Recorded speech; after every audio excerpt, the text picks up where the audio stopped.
I beg, make you give me correct shock absorber. Or make I do video concept, then take the Gaussian P for the engine show you. Hey, yawa umache. Every morning you the tear calls, they browse. Actually, something they. Hey, Tago, the way town make hot. And Robert so and if it be you where you get Vodafone 1 Ghana promo them out 20 minutes talk time to call all networks where you start get data and 1 gig from 5 a.m. to 11:59 a.m. Bye. Anka you go do pass me self Ankasa. You dial star 530 hash. Make we enjoy. You go fit subscribe as many times as you want. Yes, plantain. Yo, sweet Ama, take this by Vodafone 1 Ghana bundle. Moku vibe plus video calls and taste. You catch the vibe early morning 5 a.m. sharp. Vodafone. Further together. Massa, make what make you go. You need to go to the bank first before we go and pay for the things. Time no day like that too. Relax. Everything there in my hand inside. Massa, you need to get the cash. Forget the cash. See, transfer, payment. I did use the Cowbank app. No stress. That's slow for me. I still forgo my bank. I don't have account for Cowbank. I say forget the cash. Even without an account at Cowbank, you can download the app, sign up, and connect your mobile money wallet or debit card, and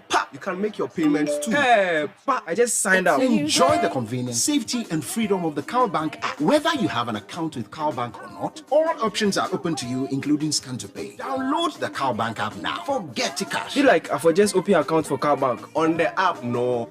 Cowbank, forward together. Cowbank, forward together. There's no price like the ShopRite price. That's why we are committed to bringing you lower prices on all the essentials you need. Like 160-gram Lily Light Tuna Meat, only 17 cedis, 99 pesos worth, and 125-gram can Abina Sardine in vegetable oil, just 8 cedis, 99 pesos worth. Never pay more than the ShopRite price. Prices valid until 12th March, only at ShopRite.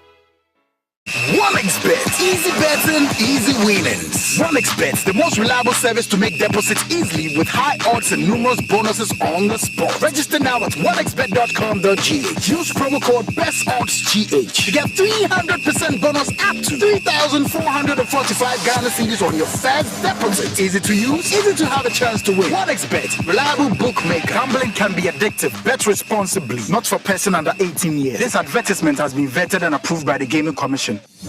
There are moments in life when you're just so scared and you feel like just giving up. Oh, but Dino Milk is saying, we know that you can do it. Believe in yourself and then go for it. Go for it. Nourishment, that is your Dino Milk. Oh. Choose nourishment. Choose Dino Milk Whole Cow. Nutritious instant powdered milk. Dino Milk. Go for it. This advert is FDA approved. Keys. What could be simpler than a key? Who doesn't have a key? A car key, an office key, a drawer key. But there's one key that rules them all. The house key. The key to a place we call home. The key to the home where everything comes together. The key to a home that is our own. A home where we make life happen with our families and loved ones. Adoha has been working hard for over 30 years to make home ownership within reach for many. Say yes to property with Adoha. Your dream home is one call away. Your dream home is a few clicks away. Visit our Accra project, The Place, by calling 030-2789-757. This is the Citi Breakfast Show. The city's biggest conversation. The Citi Breakfast Show. Rise above the noise.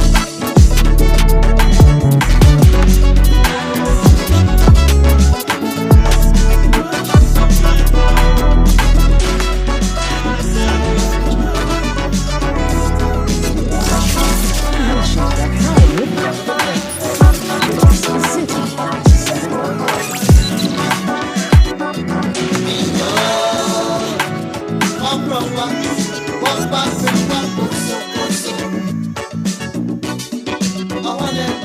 want to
mornings are better with Ben Braco.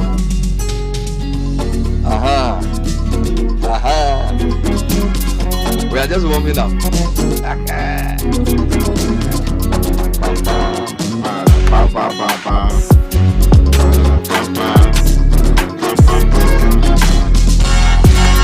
I get it.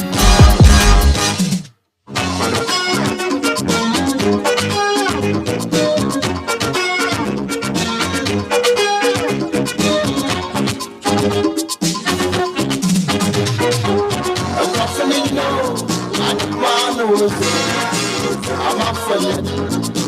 Can't walk home. Walk off for you. Can't walk home. Can't walk home. Can't walk home. If I'm off, one man fight to go. One man say it's a man. One man is a you. I'm a Dutch. Yeah, man, it's you. Yeah, man, that's it. I'm a manager. Walk with it.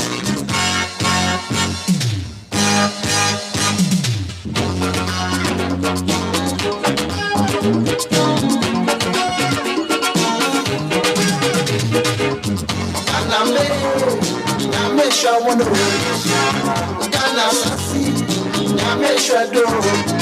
You want Sassi, you want Jimba, you want Bibiara, you want Sika Foto, you want Coco. It's Munyana, Mama, for you to go. Mama, yes, man. Mama, yes, every year. I'm a Dutch, yeah, manage the year. Yeah, man, I sit up, Papa, I'm a manage, I want it to.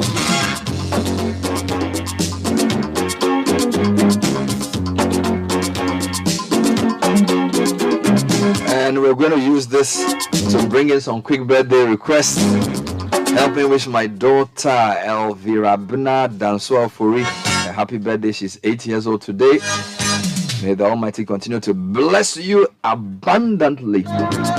From your dad and mom, Mr. and Mrs. Ofori, to Elvira Abena Dansoa Ofori.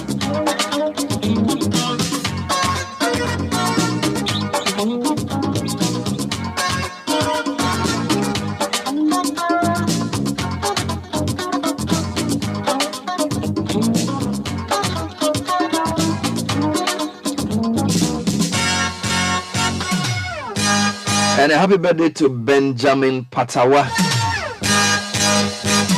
He used to be my jersey supplier until he decided to Japan. Until he became an economic migrant. To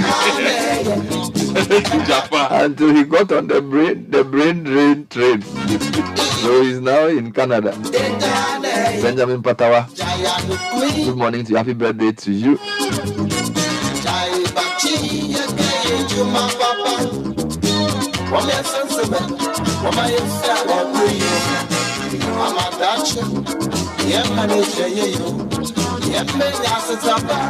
And a happy birthday to my lovely wife, Mrs. Linda Amamponsan Dote of the Ministry of Foreign Affairs. You make my world complete. The kids and I love you. Have a blessed day. And this is coming from your husband, Dadani.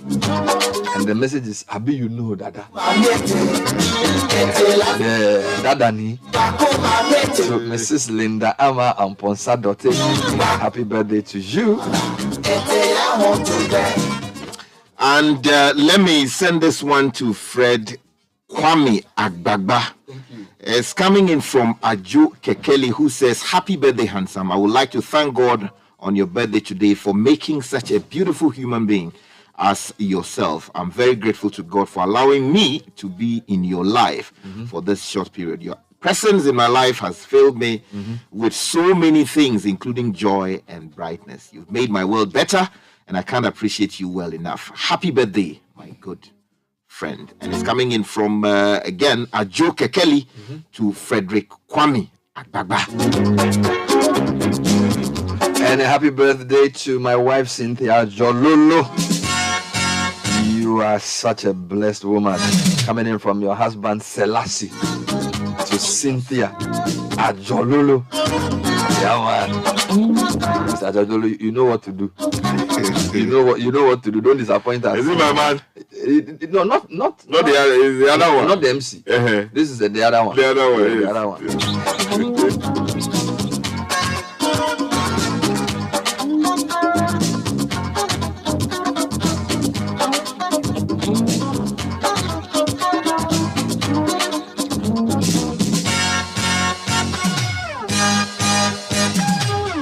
Kickoff was brought to you by Shell Fuel Super Save. Shell Fuel Save's triple action formula improves engine efficiency, prevents deposit buildup, and protects your engine from wear and corrosion for extra clean, extra protection, and extra savings, giving you extra kilometers out of your drive. So switch to Shell Fuel Save today because extra kilometers go a long way. And also brought to you by Leshego. A private school bus loan is what we've put in place. It's actually not private school, but that's private or public school. If you want a loan to buy a school bus, talk to Leshego. We have a competitive school bus loan available with convenient payment terms. Call us on 057-411-7851. Let's do it together, Leshego. Let's improve life.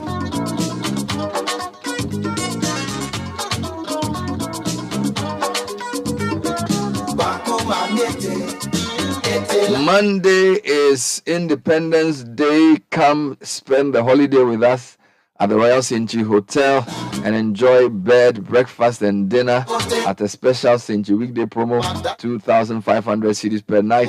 Call Linda on 0242-886510. The Royal Citi is still Ghana's leading hotel.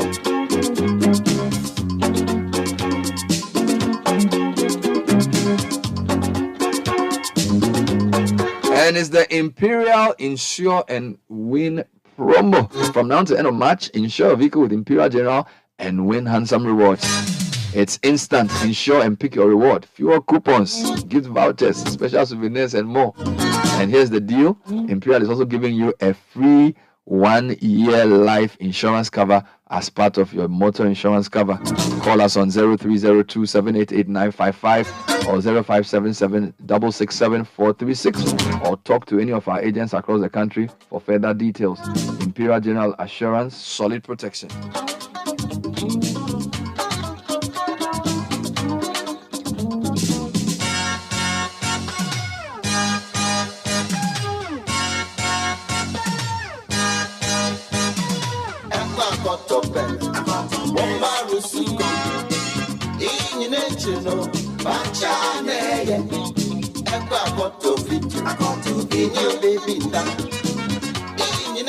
And since we're in the Heritage Month, let me tell you about the Heritage Christian College. If you missed the chance to join our January admission, well, don't worry. The April 2023 intake is giving over 50% waiver for fresh students. We've given over 300,000 as startup grant to a number of students to start their own businesses through our startup challenge. And we have built a technology environment in which our students do not need to buy books before they can study. All they need is a laptop. Programs include BBA programs in accounting, marketing, human resource management, banking and finance, and business infotech and more. We also have professional programs in CIMG, ICA, CIHRM, ICM, and media short courses. Call us on 0547 777-731 or 0202-298-399. Heritage Christian College at the University, training compassionate entrepreneurial leaders.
have a question for you. Which is the most visited tourist site in Ghana? Which are the top 3? The top 3 most visited tourist sites in Ghana. Send me a WhatsApp 05499869996. I'm sure you know, don't you? I will hazard a guess and say Kakum is amongst the top 3. What will, okay. What's your top 3? Would you say Kakum is one? Which one? I'm hazard because everybody goes to Kakum, so I'm just adding Kakum, Elmina, Castle. You are making it too hard. No, for myself. Mention what comes into your head. Yes, that's what I'm trying to do. So Kakum, Elmina. Give me your top 3 that you think people visit. I'll go with Kakum.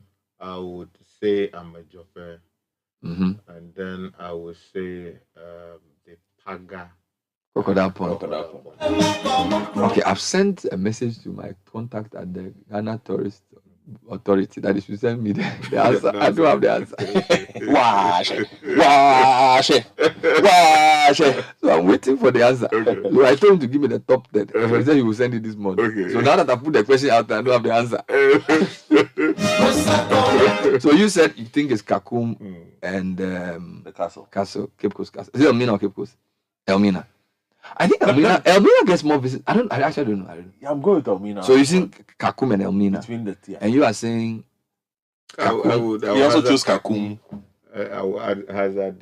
You said Amajofe, not really Waterfalls. No, Amajofe, and then which one? Let me add Mole to my list. The Paga Crocodile Pond. Okay. My 3 is Mole is the 3rd one. Well, if I write it from you, I'll give the winner a prize. The 2 I got some nice chocolate. Yesterday I got something. What you get? Lydia Fossen brought me a gift. Oh. Her brand is called Kinky. It's I'm trying to remember the name, but like it's actually products. So hair, soap, like we are talking about things you get for men. They have a men's set. Oh, I see. Oh my brother, you know Akucha? Yes, Akucha, the one you take to rub your back properly. Then they have some black soap. Then they had hair cream. Kinky Matters, that's the name. Kinky Matters. So they had hair cream. They had like amisisi. Yes. But it's cocoa butter. Yes. They call it in katikik. Then they have chewing stick. Oh, and they have a mug. And they had a mug for men. They had a t-shirt. And then they had a black soap. How do you have a mug for men? Yeah, like a mug.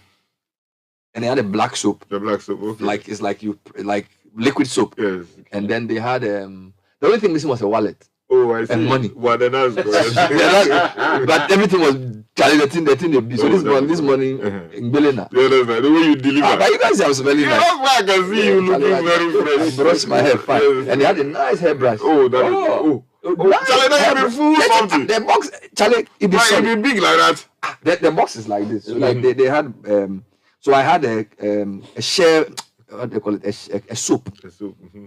That I used to bath.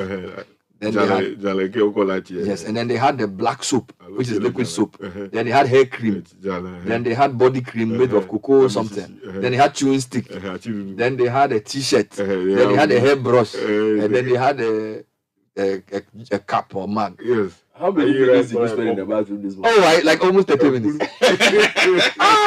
You see, experimented. The only thing missing from the hamper was a wallet and money. Yeah, I think the way you've described the thing. No. Kinky Matters. Kinky Matters. No. Lydia Fossen. So this one, I'm buff proper. I buffed twice. That'd be correct. You know those days when you bath, your parents will use Karibe to look at your leg, check whether your leg is shiny. If your leg is shiny, then you know bath well. So what are the top 3 tourist sites in Ghana? Godfrey thinks Kakum number 1, Mina Castle number 2, Mole Park number 3. Richard thinks it's Kakum number 1, Amajofe number 2, Paga Crocodile Pond number 3. My contact at the Ghana Tourist Authority, please, if you don't deliver this thing to me today, okay. So I don't want to mention his name on the radio, so please, you know what to do. Oh my God. Yesterday, former President Mahama launched his campaign, said a number of things. The media captured the ex gratia. And again, for me, it tells me they know that that's what matters to Ghanaians.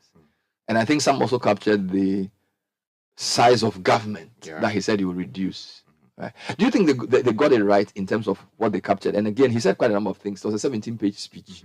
So first, let's start with the points about it looks like everybody focused on the ex gratia Article 71. I didn't know people were so interested in that. Well, I think it's become a topical issue over the last couple of months because of the problems we're seeing with the economy, and then also the insistence by Ghanaians that if the government is asking us to tighten our belt, to send our resources to them so they can deal with the running of government, then they equally must reduce the size of government. But Bernard, let me just make a quick correction. If you look at the language of Article 290 of the Constitution, which is Article 290 of the Constitution, it expressly mentions Chapter 8 of the Constitution as one of the entrenched provisions. The whole chapter? The whole chapter. Okay. So if you look at it, strictly speaking, Article 71 is an entrenched provision. Well, Article 71 is in Chapter 8? Yeah, it's in Chapter 8 of the Constitution. So I made a mistake earlier when I you were trying to explain how he was supposed to go about putting that into action. You said you didn't think it was entrenched. So Exactly. It actually is. Yeah, because if you look at the deputy speakers and all manner of people who ideally should not be under the executive are there, because the title of the chapter is the executive. So if you look at it in that context, it might mislead you. So that correction has to be made. And listeners, forgive me for so that. the whole chapter 8 is entrenched. It's so the whole provision around the executive, including their emoluments. But you're also trying to explain that when it comes to the executive, the emoluments must be approved by the legislature. And then it's like, how do they do that? Yeah, so the Constitution says that the executive would deal with the what do you call it? The emoluments of the judiciary and then Parliament. So they have built a culture around it. So the president approves that of the executive, the judiciary, Parliament, and then the judiciary. Then Parliament then approves for the executive. The executive. So when Mr. Mahama says that he will scrap ex gratia for the executive, it will still be subject to parliamentary approval. Yeah, so to amend my earlier commentary, what it would mean then is that if you look at the language of Article 290 of the Constitution, then there would have to be a referendum, if indeed it is an entrenched provision.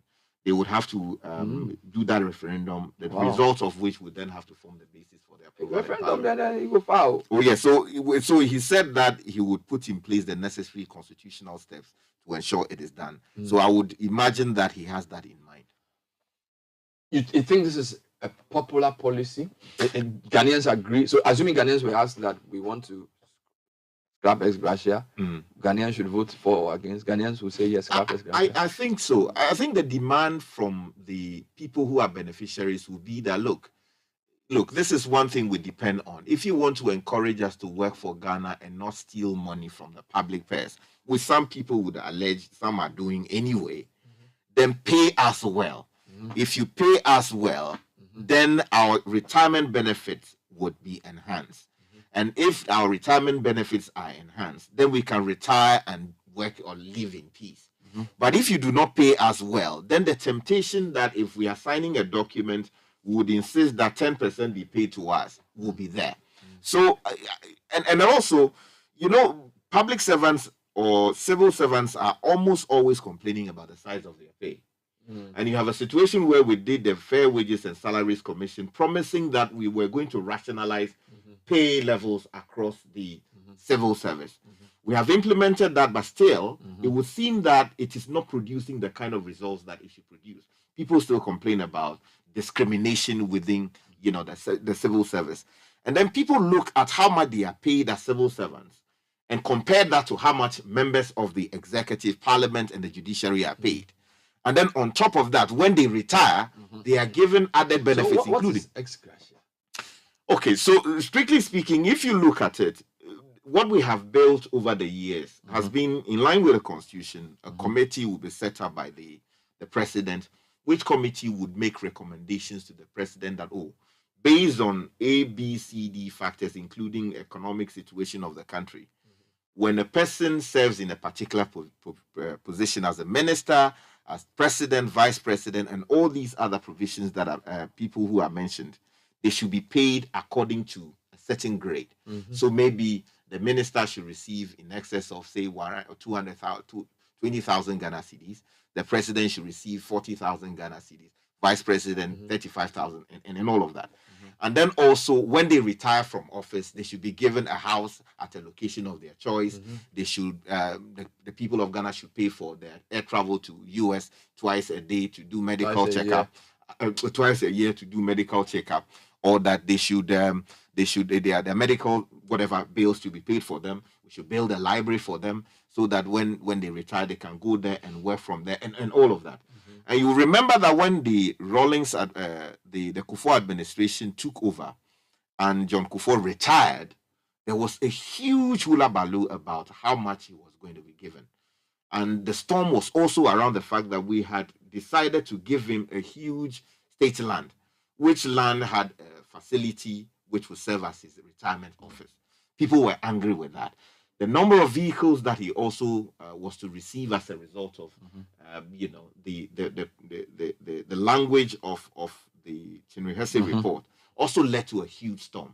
So many people became angry that why should a person serve in that office, retire, and be given all of that? When he was out of public office and he was not president, he had his own home. So why should we now be giving him a new home? One in Accra or one in... But the ex-Russia does not only apply to the executive, right? No, it applies to... So if you look at Article 71, you have the Speaker, Deputy Speakers, the President, the Vice President, Chief Justice, Justices of the Superior Court, the Auditor General, and all these people are mentioned as part of members of Article 71. So when a politician promises to scrap ex-Russia, he says he's going to do it for the executive, how easy or difficult will it be to get this to go through? Since you're saying that there's some balance of power somewhere, so that he will need parliament, he will need a whole lot of things to be done. So it's not a straightforward process. No, you probably initiate and recommend. Yeah. And then probably it will be out of his hands. I don't know. Yeah. So, if you look at the language of 290, it says that a bill for the amendment of an entrenched provision shall, before Parliament proceeds to consider it, be referred by the Speaker to the Council of State for his advice, and Council of State shall render advice on the bill within 30 days after receiving it. So the President must first of all cause a bill to be placed before Parliament. That bill must be referred to the Council of State for their advice.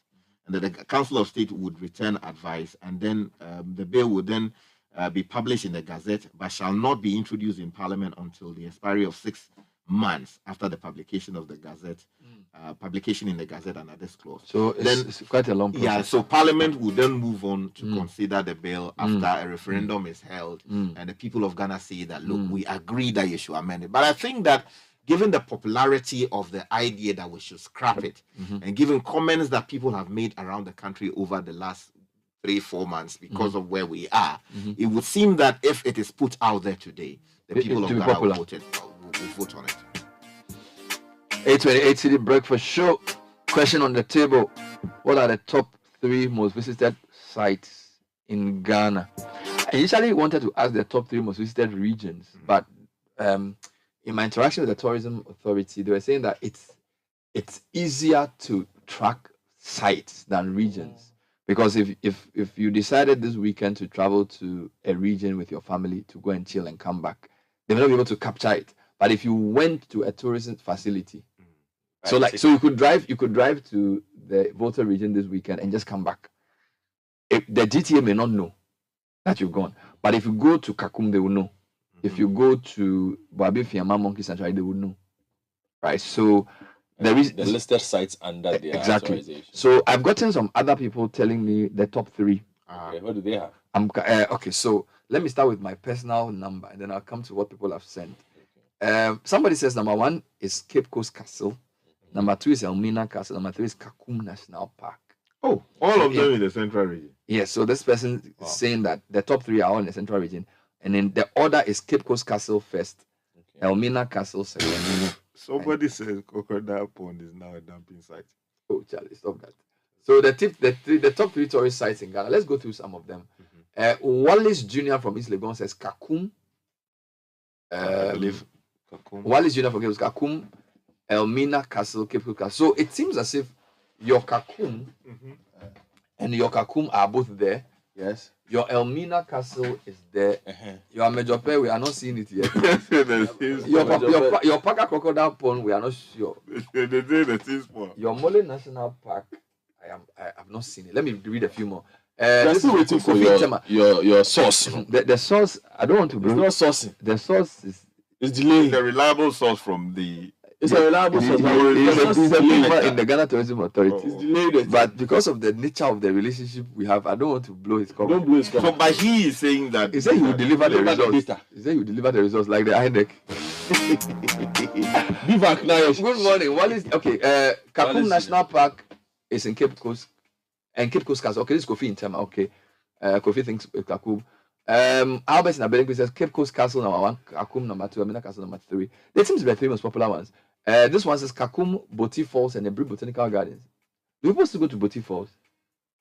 Is Boti Falls still there? Yes. Oh wow. Where do you have his Boti Falls still there? No, because sometimes some people when they say the water finish. Oh, the water finish how? I'm telling you. Oh, Boti is there. No, some waterfalls, the water dries. Yes, I know, but Boti is there. Completely? Yeah, like if you go to the dry season, you don't get anything. It's true. This one is from Edem in Fadama. It says Kakum Park, Kakumasi Zoo, Larabanga Mosque. Those are his top 3. Wivili, Afajato and Kakum, Victor from Adenta. Top 3 tourist sites in Ghana, according to Chris Setoji in Medina, is Kakum National Park, Labadi Beach. Labadi Beach has traffic. Is Labadi Beach a tourist site? Major. Yeah. Oh, is it? Yeah. Major. It has significant traffic. Then I withdraw my laughter. It has significant traffic. Is it the hotel or the beach? The beach. The beach. Front. Okay. Charlie, you already the chilo. La Beach. It's a tourist site. Okay. Bernard, I'll go for Kakum Park, Larabanga Mosque, and Kumasi Zoo. This is rock sincerely Klimi. Okay. I'll take more answers because I called Shua this morning. Where is he going to give the filler? So we are waiting. You are blowing something. No, I'm telling my boss. But you are telling the people on the but let's just clarify a few things. Please, have you resigned?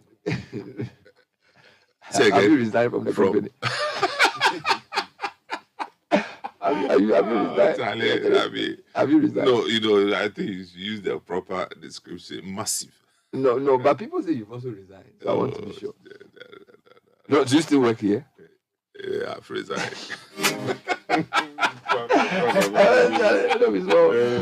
Let's hear the true position. This is the place of public records. So are you fool? Why are you using skies? Yeah. Samuel Atamensa. Have you resigned? Have you resigned from Citi FM? General manager. Have I resigned? I haven't been informed. I saw it on social media. Me too. I saw it on social media. You also saw the resignation. I saw it on social media. So will you confirm or deny? That I have been I've joined the list of resignees. They're massive. So let's start with you. Have you resigned? But I'm still No, but you can come as a guest. Or maybe you are as a consultant. Are you a consultant? Or maybe you have resigned, but you have 1 month to. You have 1 month notice. How do you call somebody who's resigning? A resigno. That one resigning in waiting. No. It's somebody's imagination. Did people call you to ask you whether you had resigned? No, people called me when they saw this the list of resignees. No, some random blogging sites wrote that I had resigned, and it was gaining currency. Yeah. But it's okay that such things will gain currency because, as I say, when was the last time you resigned?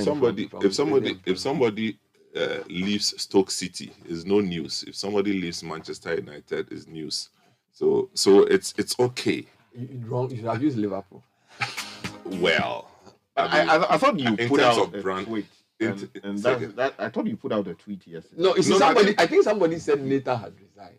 And Nathan said he has not resigned. And I think Nathan was trying to explain that the person was insisting he had resigned. And then some man said, Nathan, you have resigned, get out. And then Nathan said, no, they were laughing. It's on the same. So it was on Nathan's thread. Then I said, then add me too to the resignation. No, but you said Nathan. I said, it be like me too if you add me to the thing. That's what I wrote. It be like. And then the person made the whole story out of it that based on that tweet, I've resigned. Well, I mean, because it's what I would say though is that because it's we are taking very seriously. So even if it's joking, that's right. That one couldn't have been. Because in the context of what I mentioned, it's not like Daily Graphic went to publish. I mean, some random person. No, because I mean the reason I'm saying it is because I mean people were sending this thing back to me, and these are very serious people, serious minds.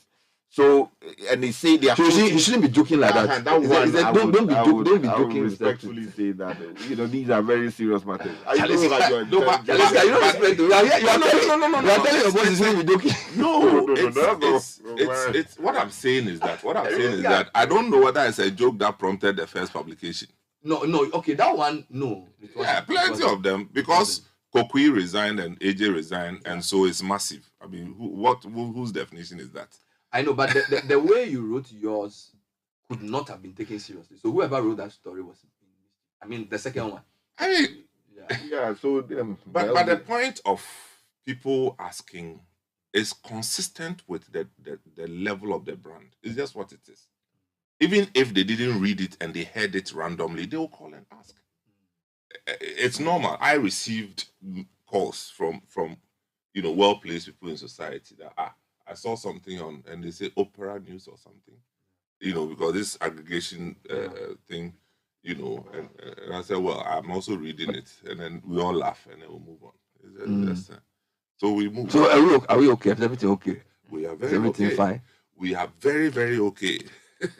For the record, Samens has not resigned, to the best of our knowledge. Okay. Or if he has resigned, we've not seen the letter. Okay, there's a question I'll ask you. Are we winning? We are very, very okay. Yes. Yes. What are the top 3 tourist sites in Ghana? I think you've mentioned the castles. Definitely the Cape Coast castles, Elmina Cape Coast castles. So definitely in the top 3. Top 3. And one that people don't talk about is the Eburi Gardens. I was shocked to find that even in the list. People, what did they do? The last time gets the most visitors. Are you serious? The last time I went, I was in the Boys Brigade. I thought there's only some sport helicopter. That was the last time I went. Eburi Gardens. Go to Eburi Gardens to go and do what? Picnic. People still do picnic. Oh, people do that. I'm telling you. I thought now it is Boys Brigade that Botanical. Say again. I thought the destination now is Legon Botanical. Well, it's also doing. People do picnics too. Yeah. Oh yeah. So they carry food and go and sit on the mat and go and eat. Gardens. Oh really? I don't know whether they've been able to monetize it properly, but hey.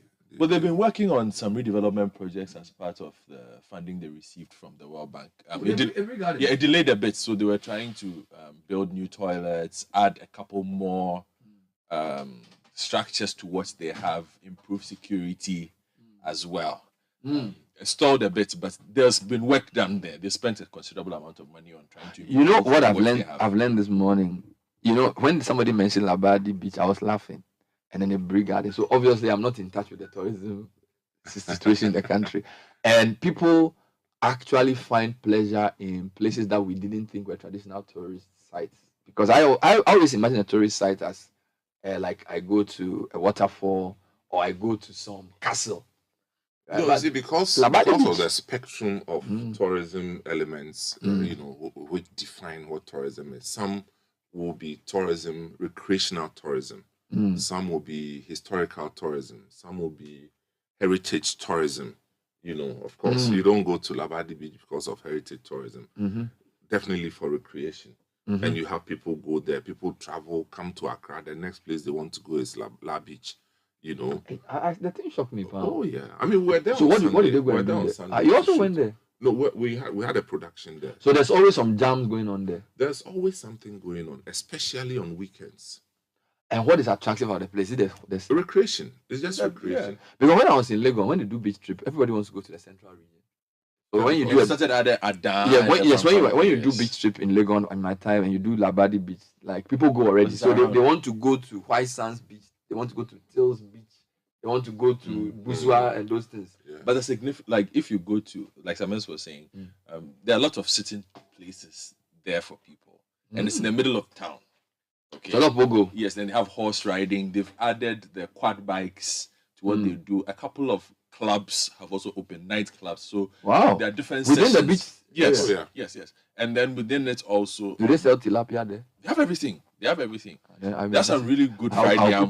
That's a really good Friday yam there, I've been told. Oh, really? Yes, so you can go. And then also because it's a what do they call this thing?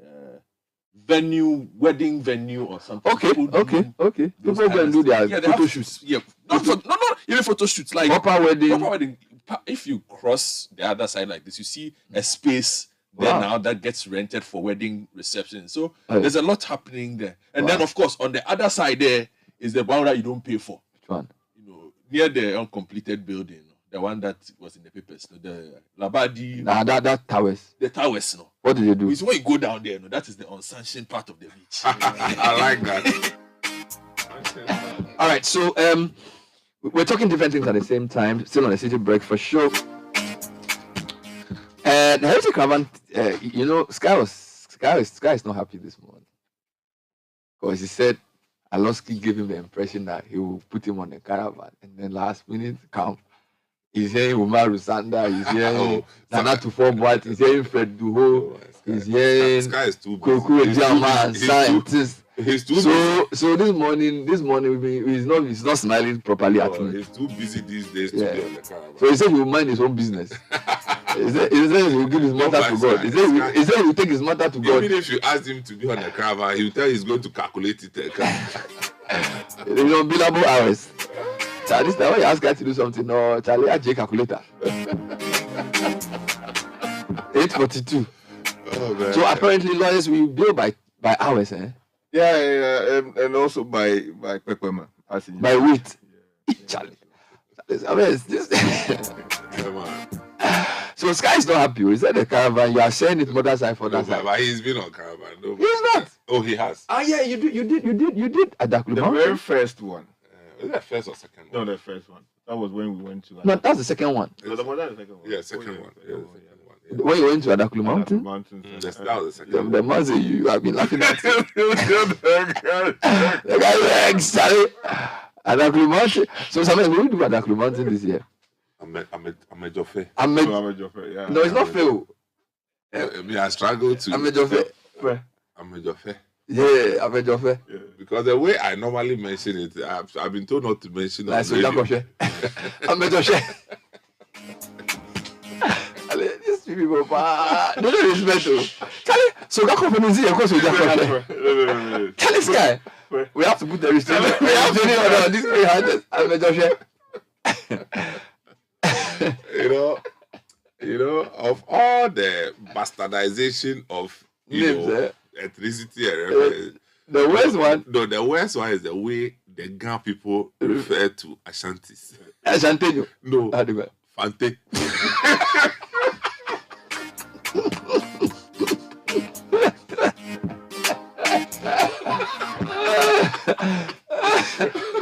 with no request to accent. They have converted it to Ghana. They remind you, Charlie. You have seen Asante Pa, Asante Nipa, and Fantejo. So let's talk Volta region before we get. So that's the first region I'm going to Volta, and you are doing Amejope. Amejope. Sky, where is Amejope? Amejope is towards the northern part of the Volta region. It's close to Ho. Not exactly. No, it is Ho. No, it's not. It might seem close. Where is Fred Duho? It might seem close, but it is not. Exactly. You are doing. Is Amejope not close to Ho? It is. It is Ho. You see, we have divided the region. Remember, we have divided the region into two. It's no longer. It is not as close. You can do about an hour. I'm confusing I'm confusing Afajato. Because of the Yeah, okay. Sorry. So what I would say though is that the people believe that it is the birthplace of life in the region. So that is why they say Amajopa Sophia Mochu. And this is where they they originated or they came from. Yeah, that's right. Of course, it's people visit there a lot, but the challenge is with the facilities. Getting there, the roads are. It's close to Ho. What's the distance? Do the distance. It's a settlement north of Ho, in the mountainous region of the Ho municipal district of the Volta region. How far? It is presently located in the newly created Ho West district. Amajofe is a settlement in the mountains. You know why? Yesterday when we had we do something route mapping with the STC drivers. Yeah. And they said that it's close to Ho. Yeah. So actually we will go there. We'll use the Akosombo. Yes, road.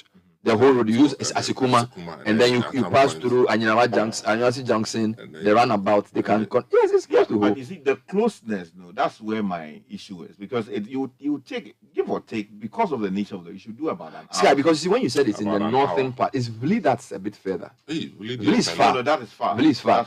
So, and Amajofe, for me, I was studying a bit about church history and stuff. So the oldest EP church in the Abatime area is in Amajofe.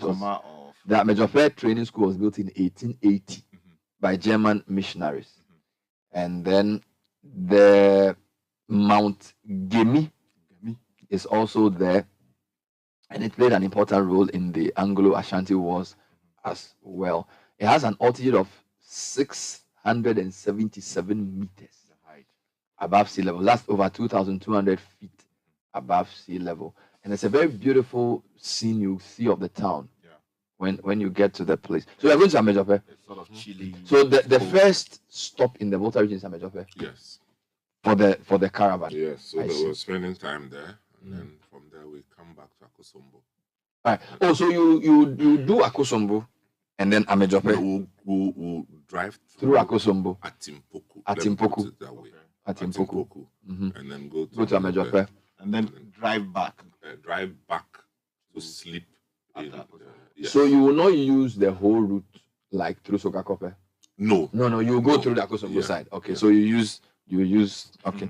So you are setting off tomorrow, right, David? Yes. Tomorrow, and then you do that. So when you come back to Akosombo, you sleep in Akosombo. Yes. Then from there, where are you going? I thought you would have slept at civil insurance. We normally sleep there, but from there we're going to Kumasi.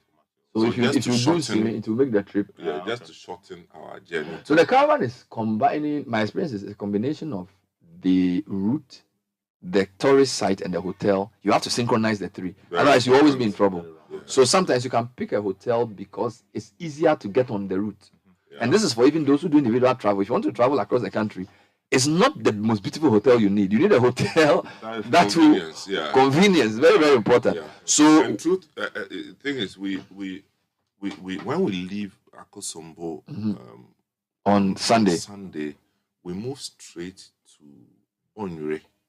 Hey, so you are driving from Akosombo to Bonyure straight? Yes. Hey, that's a long drive, man. No, I mean, of course, we do stop on the way for people to buy stuff. Yeah, so Bonyure, because we have the Kente, they're doing the Kente Museum. Oh, okay. Launching the Kente Museum together. There's an event. Yes, we have an event, the Kente Museum, and then they're doing a mini Kente festival. Wow. With the EU office in Ghana and the Ghana Tourism Authority. You mean you are diving at the deep end? So straight into a festival? Yes. So it's there. Wow. And then from there we move to Kumasi. So we sleep in Kumasi. Okay. Yeah. Like so because when you're going to Bonyure, you will not actually get into Kumasi town. No. You branch at some Ejisu side. You branch and go into. Wow. So let's take him out. So I was just looking at some of the things you can do in some of the places. And by the way, a lot of votes are coming for the central regional tourist sites, as I said. And I'll come central region later. So we start a caravan in Accra. We move to the Volta region. And then we drive through the eastern region into Bonyure to take part in a festival that is being organized at Bonyure. And I was at Bonyure last year. The Oman Hine was there. The whole town welcomed us. to the place. That's where the Ashanti version of the kete is. Wonderful. So that's day 2 on Sunday. And then from there, where do you go next? From Kumasi, we go to Bolgatanga. Your thing is always power. You do Akosobu, Amejope, Boyere, and then you go to Bolga. Yeah. This year is one way. You see, the whole concept is the experience is in the road. It's a road trip. The road trip is the experience. It's a road trip. The sightseeing. It's a complement to the thing, but the whole experience is on the road. Is on the road, and that's the thing. So we travel from Kumasi straight to Bolgatanga. So that's where we sleep. You do, Charlie. So you drive through Kumasi. That means you go through the Bono. You go through Ahafo region. Yeah. Go through Bono East. Go through parts of Savannah, through North, and go all the way. So it means you leave Sunday dawn.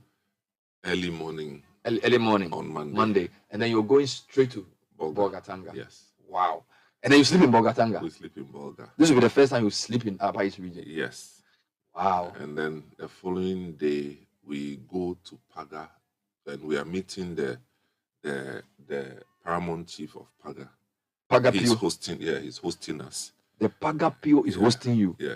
To a Deba of chiefs and people of the Paga area. Thank you very much. Charlie, you are going like an official government delegation. Because Charlie, without pay, because even like when you get to the Bon area as well, it's like the whole festival thing is welcoming the caravanites.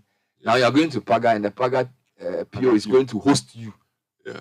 It means you drink a lot of pito. Well, something will be drunk. No, this is a different type of caravan. This one is different from the one I know. So you do Bolga and then you do the Paga thing. Yeah. And then from there, where do you come? So while we are in Paga, we do the Crocodile Pond. Yes. And after Crocodile Pond, we move straight to Burkina Faso. You mean jihadist? No. we go to Burkina just for the experience, of crossing the border. So you want to cross the border to Burkina? Yeah, we do that. There's some last minute kebab they sell before you cross the border. It's the suya. The last man standing. But the suya that they pack in cement paper. You know the cement paper. But the customs people have a nice new facility they built at Paga. You should visit the place. Wow. Very new place with modern equipment. We're in touch with the customs guys. Yeah, they have a nice. In fact, it's the customs friends we've met and the immigration guys who have actually organized the Paga chief to meet us. Oh, wonderful! Yeah. Wonderful. So this is how the Paga Pio. So when you finish your Burkina business, then you drive straight to Tamale. So this time Tamale, you come down, not go up. Yes. You come down to Tamale. Yes. I see. So this is on day 4 now. Yeah. Day 4 now. Yeah. So we do Tamale, and Tamale, we get there and we have an evening with Ibrahim Muhammad Studios. Charlie. You know the red clay? Red clay studio. Yeah. Very beautiful. On the Nanton Road. Yeah. So we did it last year. No, it was the highlight of the caravan. Charlie, he's carrying trains and aeroplanes and things to the place. Yeah, so we'll spend time. The whole evening will be there, and it will be a big ceremony. So he will do he will host you. Yes. He will do an exhibition for you. Oh yeah. They will dance and the dance and all the things. Culture performance. And the storytelling. Very, very, very interesting. But you were installed as a chief. Now something.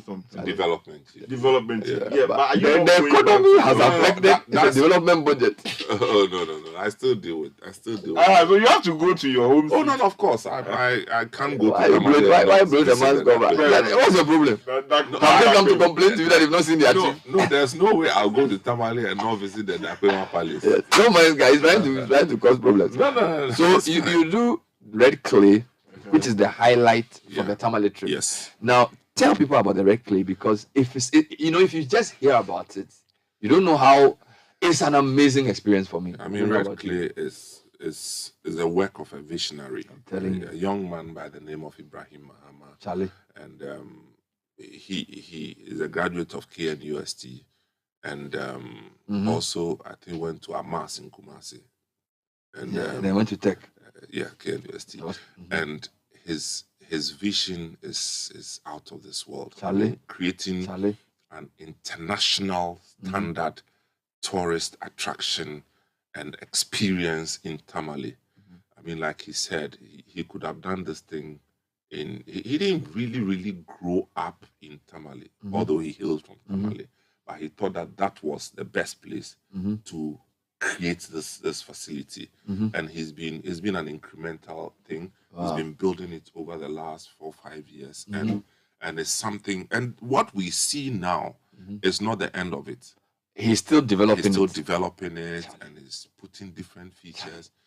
It's almost like if you go to Tamale and you don't visit Red Clay, you've missed an important. It's almost make it like that. If anybody visits Tamale, if I lived in Tamale and people come and visit me from abroad, the first place I'll send them to be Red Clay. Yeah, I mean the thing is, he's not telling if like a Tamale story. No. He's doing a world-class thing in Tamale. Yeah, he's doing his own thing. Exactly. It's a feature that is going to remain with Tamale for a very long time. He's put Tamale on the map of global tourism. Yeah, so and global international arts, culture, has been there. Global, I mean, film. The guy is solid.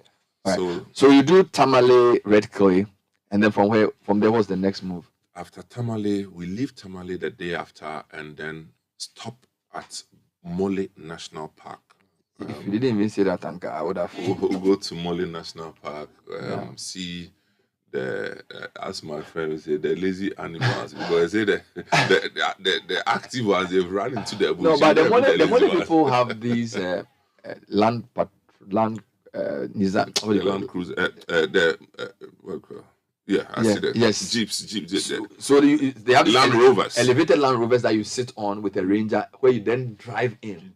So that's actually the experience. So I want to urge caravanners to get on that. Because then the safari. So you sit on it. It's a pickup which has been elevated with like 2. So you sit on top of it. There's a ranger with a kafugbe holding a gun and you are going. They drive into the park, into the Mole Park, and then there you see, if you are lucky, some elephants. You see some as for elephants, you definitely see. Yeah, you see other things, warthogs and things. We have, what do you call it, lions? They say they are there, but me, I haven't seen some. No, but you won't run into a lion randomly like that, unless it's caged. You know, we don't have that type here. But these are actually wild lions, and they are inside. And you know, the Mole National Park is very huge. It is bigger than a lot of the national parks that we know in East Africa. Yes. It covers about 4 regions because part of it touches Upper West. It's very huge. It's very big. And we haven't, I don't think we've exploited it. But where are the tigers? They're out there. No, the tigers the guy brought. The 2 tigers. They are still there. They are still there. We should catch them in. So we'll do Mole National Park and then come down to which region now? Bono region. Yeah. Which town are we going to? Sunyani. Oh, Usbet Hotel. Yeah. So Usbet Hotel. They are like Charlie standard partners forever. When you come, when you reach there, they have food waiting for you. Thank you. And the experience at Uzbek is one of the the best experiences. We can't take them out of the caravan, so they are constant. They are in the middle part of the caravan. Yeah. And we have really also picked up lessons from them on hospitality. Yeah.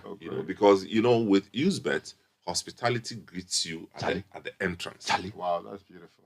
Coconut at the entrance. When you enter, they have culture dances, and they'll give you the coconut in style. Wow.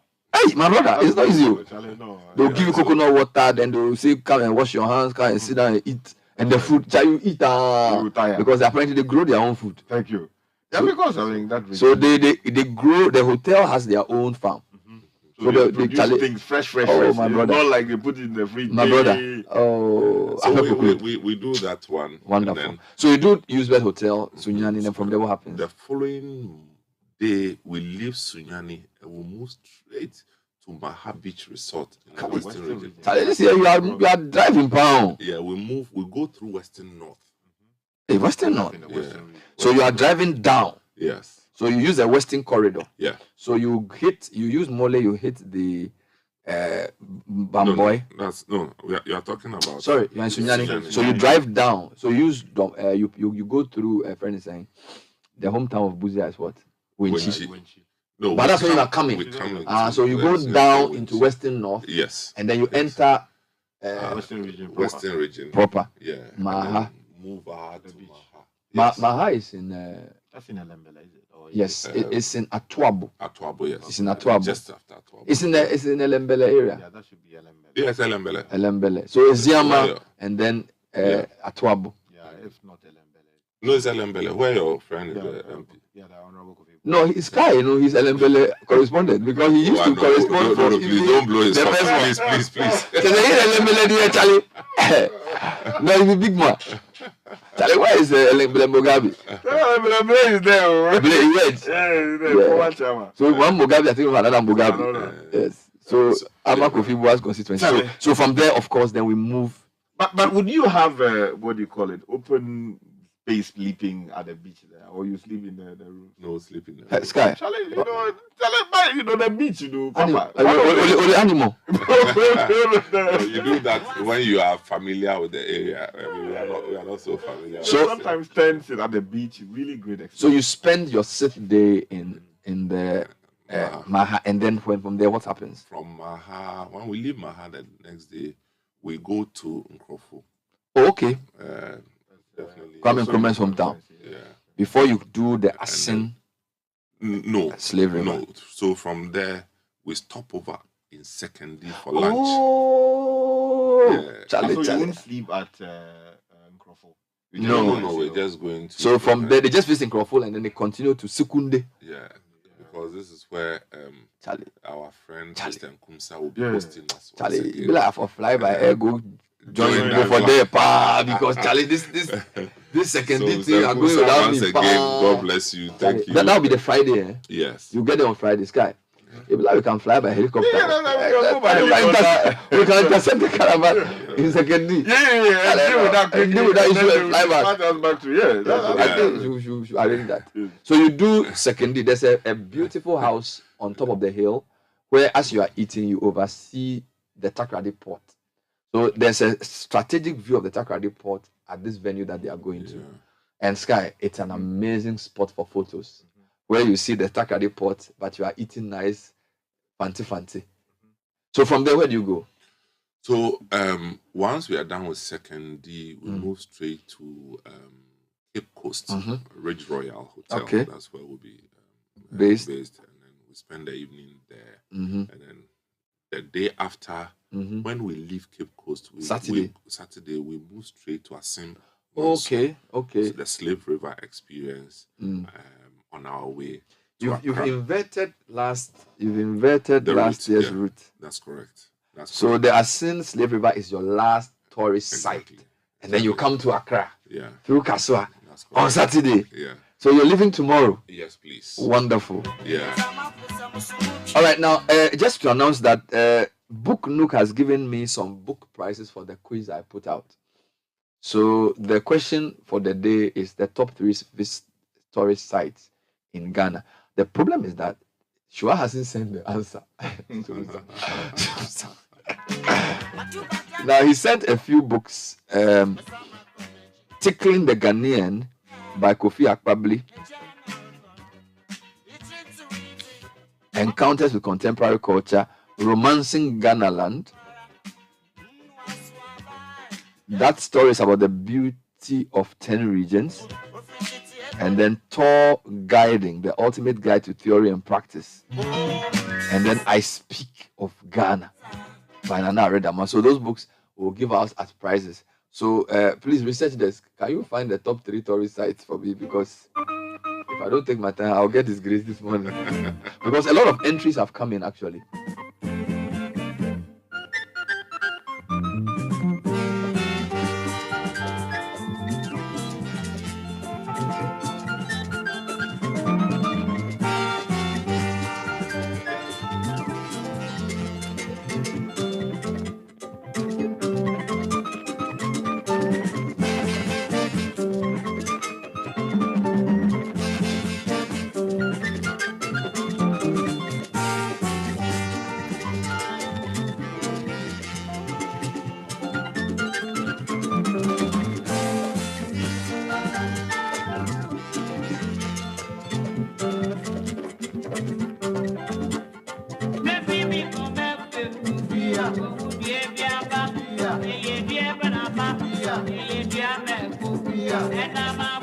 right, so Sky, for the first time in my life, I have beaten you to a voter region question. Okay, talk to me. All my listeners say, Aloski, you are right. Amejope is very close to home. It's only 40 minutes drive. That's I said about an hour. No, I have won that. He didn't say it's about an hour. Yeah, so, No, but I've won. That's okay. Yes, I'll give it to you. Because Charlie Sky, the region, not the region too much. If you start mentioning voter region food now, Charlie Sky will finish me right now. All right, now the other thing we're doing, which I wanted someone to talk about before he leaves, is the Back to Your Village Food Bazaar. It's happening on the 26th and the 27th of March. It's fast becoming my favorite. I've seen some other derivatives of it. People are trying to. Is it okay, Gary? Charlie, so something. Let's go back to the village.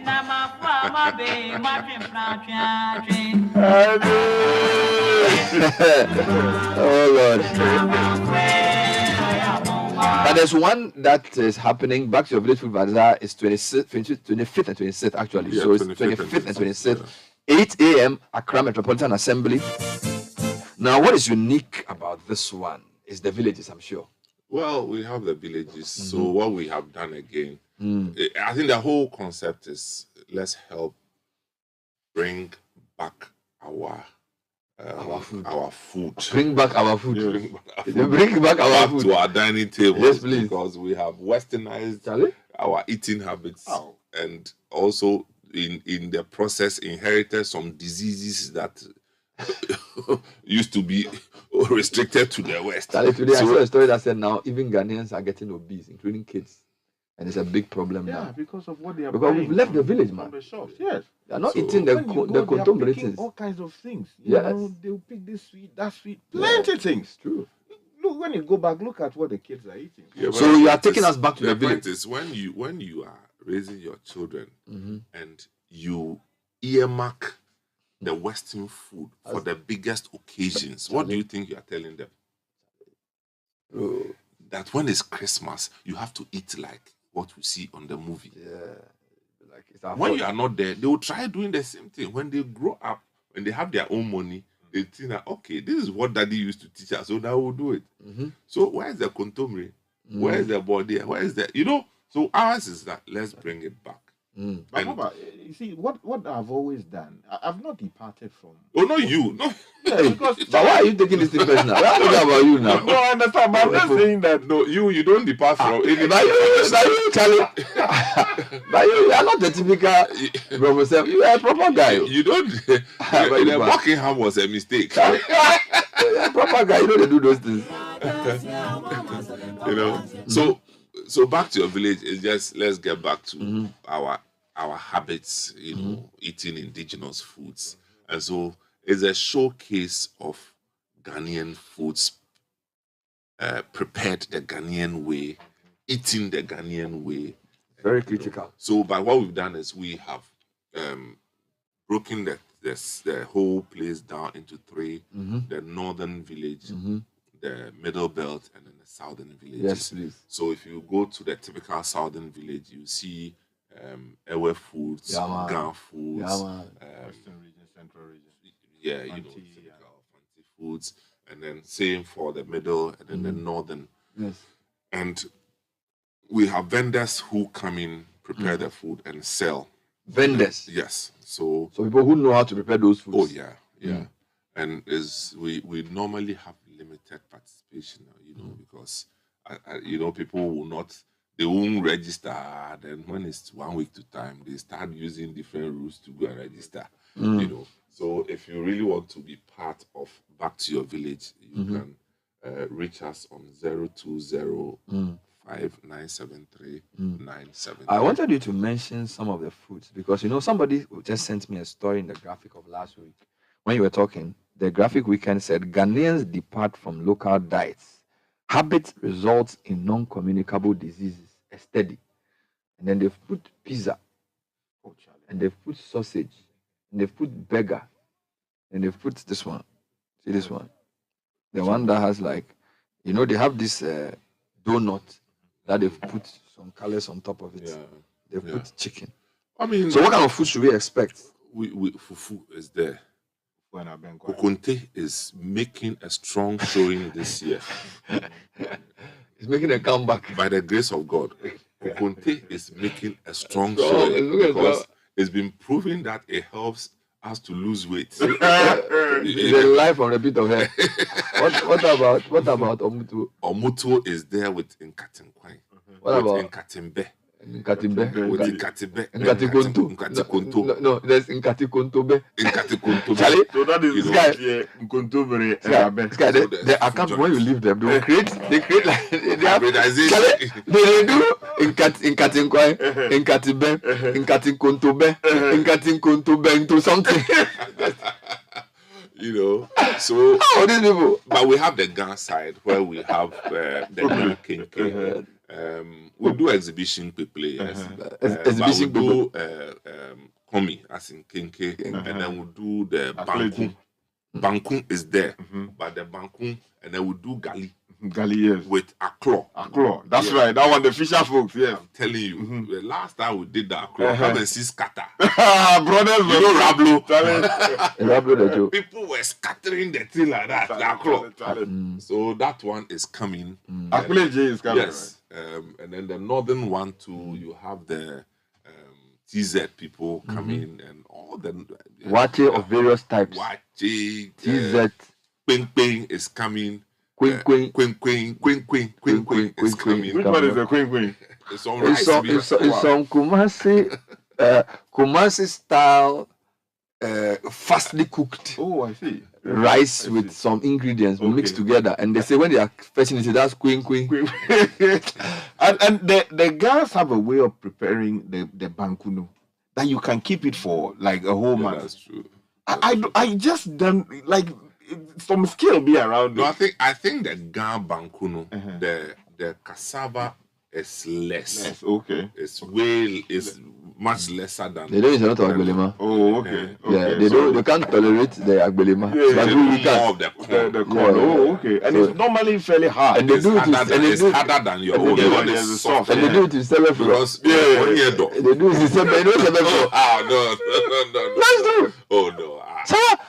Banku in Ghana generally the next thing is Shito. Me, I'm telling you my personal testimony. No, I'm saying that of course. Once Banku can be eaten with anything. In fact, my personal favorite is Banku Kengmewonu. When you go to which one is the Mewonu? When you visit, you know the one that is about 3 days old. So there are two things they use the sebe flour. Sometimes they do what do you call it? Cocoyam. Cocoyam, okay. And yam, and then maybe cassava. Then they do sebe flour to eat with it.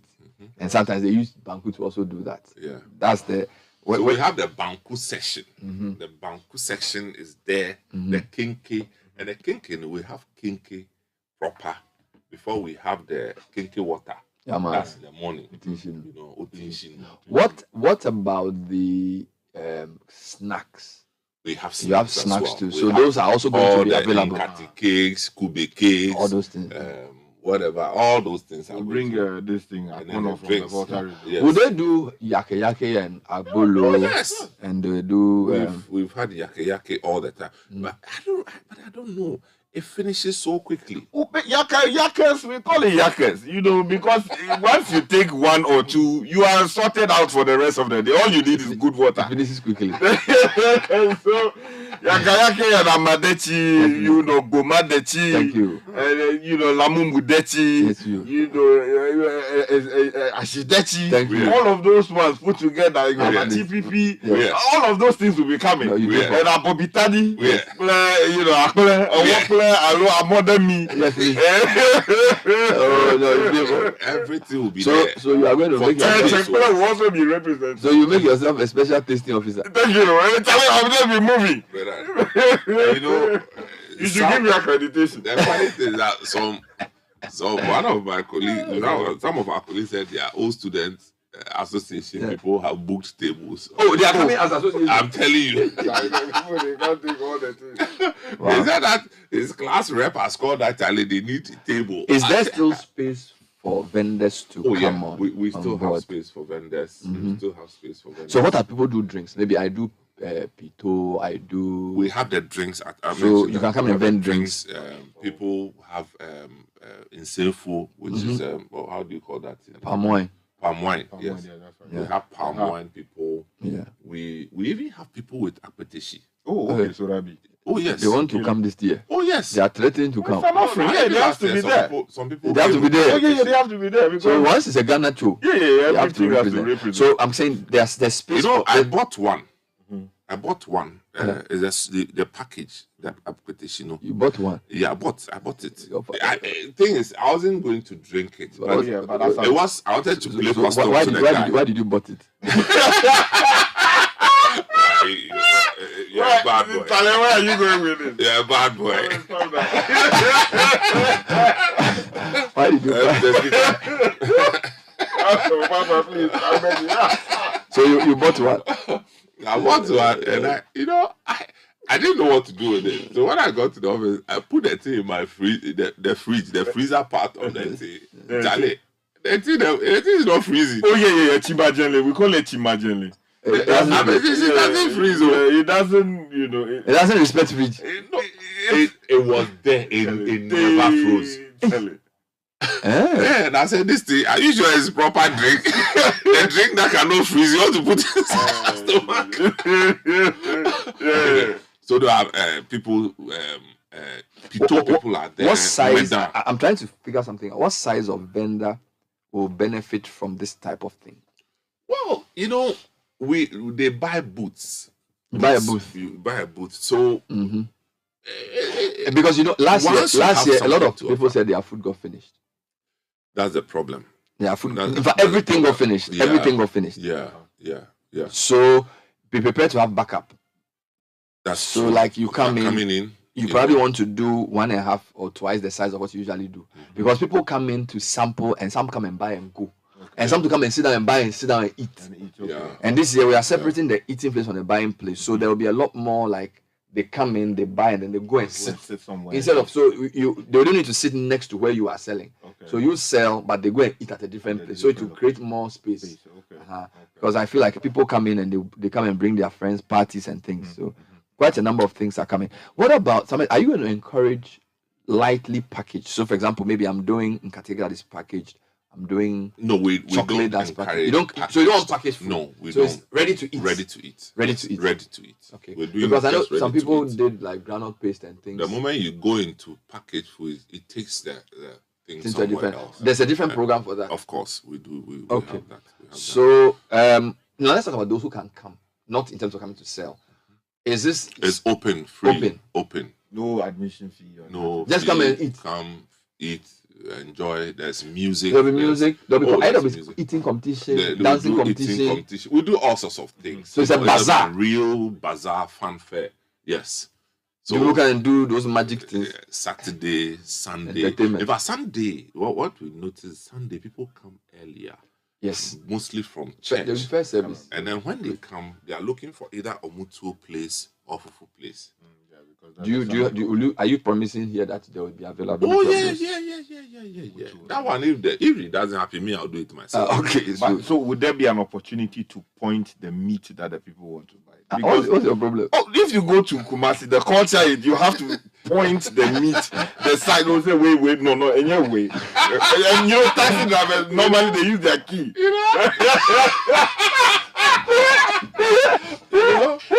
Charlie, you hit on something. At times you wonder. I'm asking, why are you insisting on that particular? As if you know the meat.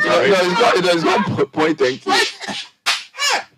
The soup is boiling, and somebody is standing and say, "Debbie, me pay we me pay nam na shehono."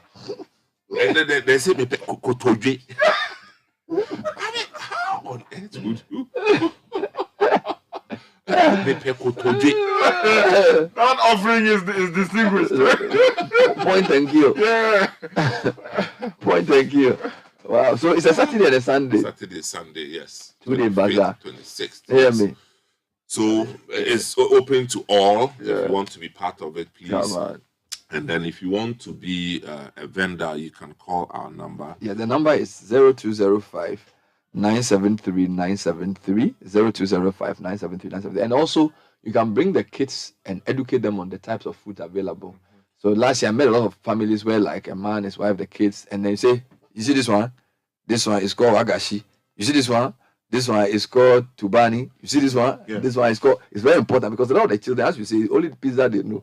Because people are not having time to cook at home, so the kids don't know their food. So bring them and let them eat. Let them know what it is like to eat proper food. Nice. Charlie, the tourist area, I'm struggling. The ranking. HR, please tell your husband that I'm waiting. Because now they brought the price, I don't have the winners. So as Samen says, the Back to the Village Food Bazaar is happening on the 25th and 26th AMA. It's also a place to meet people. There are some of your mates you haven't seen in years who will just show up and just come with the family, and then it's just amazing. The number is 0205 973 973. So you are going tomorrow? Yes, please. We will be here. Go, we'll be here. Who say anything? You go. In fact, some of the caravanners are here. Be careful. Some of them are here. We'll be talking to them shortly.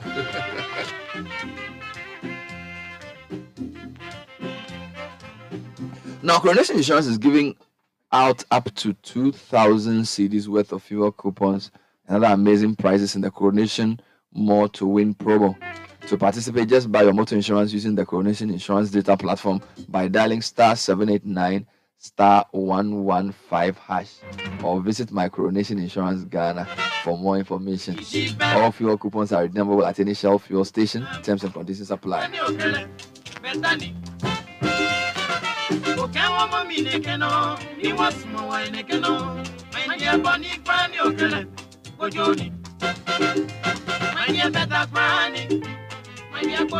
And if you want to boost your social media performance, you want to boost your social media platform engagement, your reach, and all the things that help you to get customers, be part of the social media masterclass organized this Saturday, the 4th of March at Alisa Hotel from 9 a.m. to 4 p.m.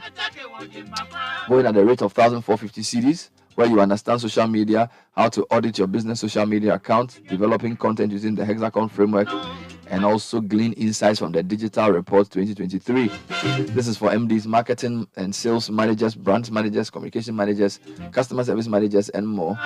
WhatsApp or call 0244 767 801. That's 0244 767 801. Or go to idm.edu.gh for more information. When we come back, there's more on the show this morning.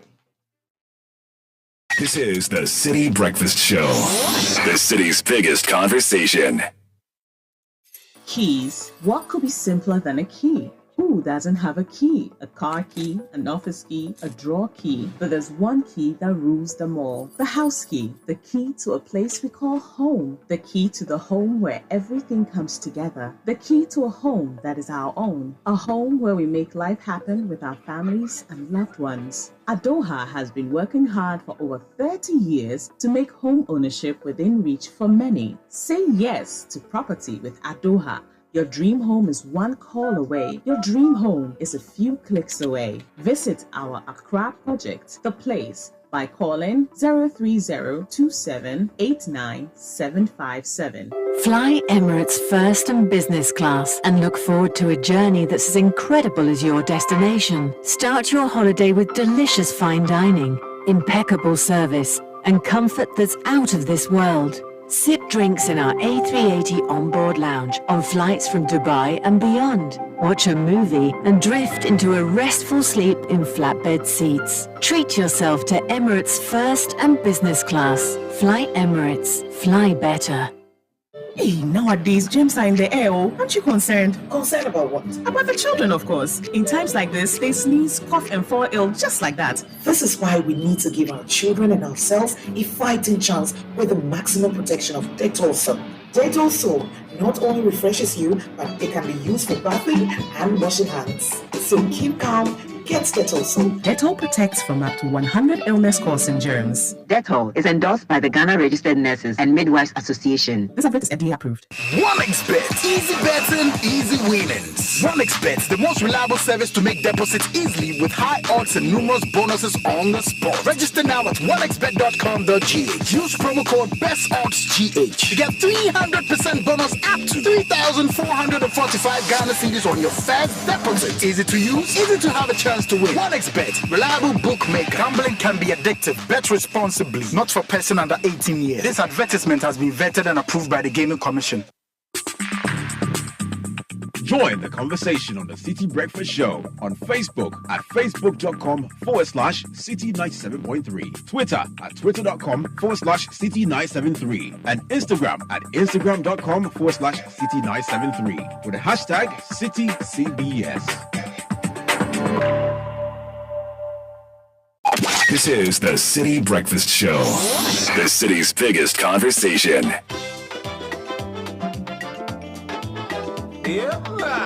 All right, so time check is 9:25. So it looks like we've gotten the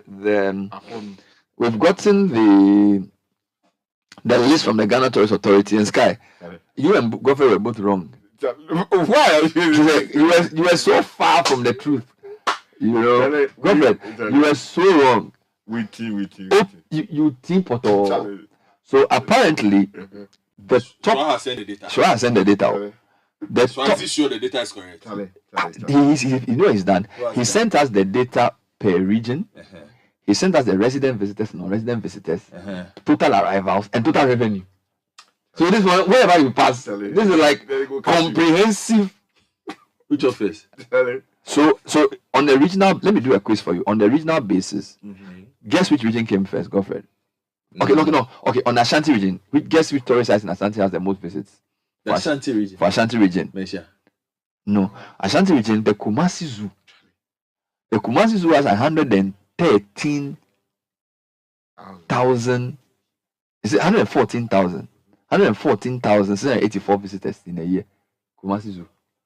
Far ahead of other places in the region. So actually, as Kumasi Zoo has more visitors than Lake Bosontwi, like almost by 10 times. Hey. Bosontwi has only 14,000. So Kumasi Zoo, I'm telling you, so Kumasi Zoo has 116,000 visitors, 14,000 visitors. Followed by Kumasi Zoo. I tell you, followed by the Prempeh Jubilee Museum. So the Prempeh Museum comes before even Bosontwi. Okay. So Kumasi, Central region, the number one is Kakum. So Kakum was number C. For Central region, 136,256. All right. Followed by Central region, the second one is Cape Coast Castle. So you wasn't even Elmina. Elmina is the third. So Central region, the top three is Kakum, Cape Coast, and then Elmina. But they inside two for there. Yeah, but the reason you are out is that when we take the national picture, they are not in crowd. Give me the national picture. That is now very interesting. Eastern region, the most visited place in Ghana is the Ebri Botanical Gardens. What? 186,000. So actually, Samen was right. Ebri Botanical Gardens is the most visited place in the whole country. It's the picnic, no? A shock. What? The picnic. So Ebri Botanical Gardens 86,000 visitors, followed by the Kakum, which is 186,000, and then the third is Kakum. What's the number? Kakum is 136,000. Number two. So Ebri Gardens is number one. Kakum is number two, and then number three is Kumasi Zoo. I have a problem. Charlie, so listeners, nobody got this correct. No, but I have a problem. No, I'll ask you. There's a problem. Why? There's a problem. We've done route tourism for the past 3 years. Spent significant investments. And the top three, all the people who come, where do they go? Kakum. But that's not part of the route. No, Kakum is on our route. You don't get what I'm saying. What do you mean? The numbers that come in for route tourism. As in, okay, we can separate. Where do they go? Okay, I have a separate list for non-resident. So that foreigners, when it comes to non-resident, the number one is, just give me a minute. Ebri is not number one. On the non-resident one, give me a minute. Cape Coast. You are right. So on the non-resident, Kakum has 22,000. So Kakum gets more visits than Cape Coast Castle has 16,000. Elmina has 14,000. So for the non-resident visits, Kakum is still in the lead. We have to break this down properly. Yes. Numbers don't lie. Yes. So I'm not saying numbers lie, but then if I use this data and then rely on other data that has come previously and put it together, we might need to look at the year of return again. Oh, okay. Definitely. Okay, let's continue. Sky. Think about it. The Volta region's most visited tourism sites. So Volta region has a lot of sites. So when I look at the list, the region with the most tourist sites is the Volta region. So they have the Bli Waterfalls, the Tafi Atome Monkey Sanctuary, the Tagbo Waterfall or Mount Afada Liati Vote. Then there's Mount Gemi Waterfall at Mejope. That's 4. There's the Avu Lagoon Ecotourism. That's 5. Kiabobo National Park. That's 6. Volta Regional Museum. That's 7. Kalakpa Resource Reserve. That's 8. Fort Pleasanton. That's 9. Mejope Canopy Walkway. That's 10. Afadatu Conservation Area. So the region with the most tourist sites on this list is the Volta region. So, but in total, the Volta region gets 44,000 visits. So the Volta region has a lot more tourists. Yes, and they've invested in expanding. But the region with the most visits, is actually the Central region, 296,000. You get it. So Central region has only Elmina Castle, Cape Coast Castle, Memorial Gardens, Kakum, but they have almost 300,000 visits. Volta region has about 10 tourist sites, but the visits are less than 50,000. Accra. Where does Accra place in the national picture? Greater Accra region. Greater Accra, they have Greater Accra on the regional level. Kwame Nkrumah Memorial Park, 4,000. Du Bois Center, 6,000. Shai Resource Reserve, 48,000. It's not bad. Shai what? Shai Resource Reserve has 48,000 visitors. Okay. Accra Zoo has 45,000. It's not bad. National Museum has 16,000. Give me the non-resident. Non-resident for Accra, the highest is National Museum, 5,068. Non-resident. Followed by the Du Bois Center, 4,800. Okay. Followed by the Shai Hills, 4,006 in Accra Zoo. So for the visitors, from the foreigners, they visit the Accra National Museum. Labadi Beach is not even. Let's wrap this up. Northern region, the most visited is the Emole National Park, 16,000. That's no surprise. I'll take this data. And yes. Next week. Let's do Western. Western region's most visited is the Nzulezu, 8,800. City of Water. Nzulezu. Kwame Nkrumah Mouse. And then followed by Ankasa Resource Reserve, 1,178. Kwame Nkrumah Mouse is not appearing. Kwame Nkrumah Mausoleum is number 3, 641. It's not even up to 1,000. The mausoleum is in Accra. No, it's talking about Western region. Memorial facility. Anyway, we are friends on the Heritage Caravan for this year joining us in the studio. Friends, welcome. Rodalyn Abense. Abense. And Joseph Kwesi Mensah. Ladies and gentlemen, you are welcome. Thank you, Aloski. Hey, Charlie Aloski. No, it means you know me. Your family. Rodalyn, how are you? I'm very well. What do you do? I teach. You are a teacher? Yes, I am. And you are on the caravan? Yes. What level do you Thanks teach? to my headmaster. Your headmaster? Yes. He gave you the 1 week off. Permission, Well, yes. you are the best teacher for the week or best teacher for the month? Or... It's divine. It's divine. Yes. So you teach in a basic school? No, senior high school. Senior high school. Do you want to tell us where you teach? Yes. Which region? Central region. Oh, you teach in the Central region? Yes, Cape at Coast? Senfosu. At Senfosu. Oh, so we are ending the caravan in your So when you get there, you get down and go home. Back to school. Oh wow! And what do you teach though? I teach English. You teach English. So when did you first hear of the caravan? This year's own. Have you ever heard of the caravan at all? From day one. Oh, from day one. Yes, from So the first trip. you've been planning for the past. I tell you. So she's an ardent follower. Tell about on a teacher salary. Yeah. How I did had to you? wait for all these years. To just put money together for the. Gajojo. Oh! Wow! You've been looking forward to this. What is that about the caravan that excites you? Everything. Everything. The food. The jama. The bus experience. The hotels. The pool. So say you are going to encounter all these things. Everything. Hey, Charlie, you mean, pal? Wow. So Nana Bense is a teacher in the Central region who's joined the caravan for the first time, and she says she's meant Joseph Mensah is a banker. Joseph, welcome. Thank you.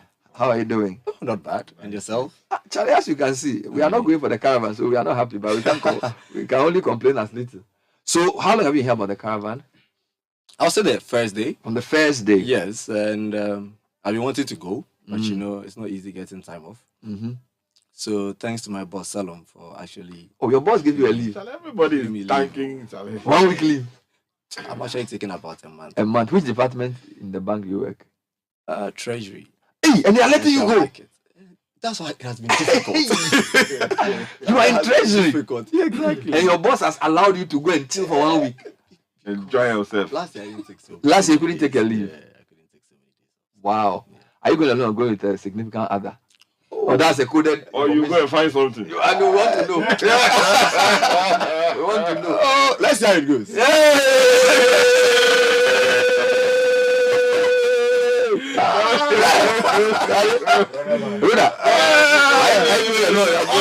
And he's a handsome young man. Nice looking man. Nice guy. Yeah. Are you available? You are searching. You are in the course of what are you? I mean, I'm in between. You are in between. Yeah, I'm in between. So, and he works in treasury. The guy did treasury. Charlie. You know treasury. They allocate where the money goes. Yeah, thank you. They are the bank's banker. Thank you. They are a banker's banker. Yeah, hey. Big man. Charlie, you know the story. So are you going alone? You are going somewhere? I'm with my sister. Oh, okay. Victoria. Oh, okay. Yes. Your sister, actually, your real sister. Yes, my mother and father's daughter. Oh, nice. Okay. Oh, you've been planning this thing for a long time, eh? Yes. What does your sister do? She does snacks, crunchy local snacks. Just a more baby. Crunchy locals. Wow. Wow. Which region are you most looking forward to most? All the regions. Have you been to all the regions in the country? 6. You've been to which regions haven't you been to yet? The 5 northern regions. Oh, you've not been to Upper East, Upper West, North and South. No. Hey, then you will enjoy. You will enjoy. You will enjoy. You will enjoy. What about you? Which regions are you looking forward to? I've actually remained in the southern part, so I'm your whole life. My whole life. So you've never been to BA? I've never been to BA. Oh, Charlie, you need to Ogasco, you know, yeah. So you've never been to BA? No, I've never been to BA. I've never crossed that side. So beyond. Have you been to Kumasi? I've been to Kumasi. After Kumasi. So after Kumasi, zero. So hey, I see. And I've been looking to tour Ghana. So I think the caravan is really wow. So you because from the route they gave, you do Volta. Have you been to Volta region? I've been to Volta region. And then you do Eastern. You've been to Eastern, I'm sure. Look forward to Tamale. Tamale is nice. So yeah. Bolga is amazing. I mean, you will enjoy yourself because it means that everything is a discovery for you. Everything. Wow. Everything. Wow. I mean, from the bus experience. Get your camera. Know that. Wear your hiking boots. And then, Charlie, just enjoy. Enjoy yourself. Wow. Amazing stuff.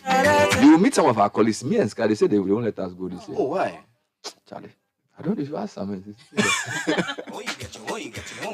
should ask some. We are not happy at all. But try to meet her somewhere. We will see. So Rhode Island is a teacher. Joseph is a banker. They've been looking forward to the caravan for years. Joseph has never been beyond Kumasi. Rhode Island hasn't been to the 3 regions of the north. She will definitely enjoy the caravan. What's your message to fellow caravanites? Caravanites. Mm-hmm. I can't wait to meet all of you. Nice one. When you see me, give me a hug. Hey, Charlie, you mean you'll be teaching hug? Charlie, our brothers will be coming. Can I take mine here now? Let me take mine there. And the hug will be sufficient. Oh my God. I'll see you guys tomorrow because we're setting up tomorrow from Citi TV in Tesano. So we'll see you in the morning before we set off. We'll have some nice food and things. So yes, thank you. Joseph and Rodelyn, thank you for passing through. Joseph is a banker who's we don't know if he's available or searching. Somewhere in between. Need to know basis. And then Rodelyn too is a teacher who is also there. Yeah, he's also there. Full disclosure. Actually, I'm telling you, it's going to be powerful. Yeah. All right, so guys, thank you for passing through the show. And we didn't get anybody who won. So Godfrey, did anybody win? The top 3 most visited tourist sites in Ghana. I'll see you guys tomorrow. The top most visited sites in Ghana. Nobody won. Number 1, nobody won. No, number 1 is Kakum. Sorry, number 1 is Ebri Botanical Gardens is number 1. Yes. Number 2 is Kakum National Park. And number 3 is Kumasi Zoo. Nobody got it. This is so bad. But you can give a prize based on my visit there as a boys brigade. I won't give you anything. I won't give you. Fred, did you go to boys brigade? I won't give you anything. I won't give you anything. No, at least for Kakum, give us something. I won't give. Okay. Nana Redamo is giving us 3 books, 4 books, for prize. But I can't give it to you. You didn't get it. Oh, but I got Kakum right. At least Kakum, I'm missing Kakum first. We'll go through the answers from the message board. I'm sure a couple of people got out. Try. I don't think anybody got the 3. Oh, Abeku says nobody got it. Nobody got the 3 in the order of which it was supposed to be. Even nobody mentioned the 3 together. So people need to learn their tourism. Now, it's attracting people. If you're a fresh graduate from SHS, you want to apply to the Institute of Local Government Studies, they have programs in various fields, MSc in public sector management and MPhil as well, local economic development, environmental science, policy and management, public financial management, urban governance and management, community development, and so on. Campuses are located at Ogbojo, in Accra and Tamale as well. Call ILGS on 0599017300 or visit our Facebook page or our Twitter handle at ILGS Ghana. ILGS Capacity Building for Local Governance.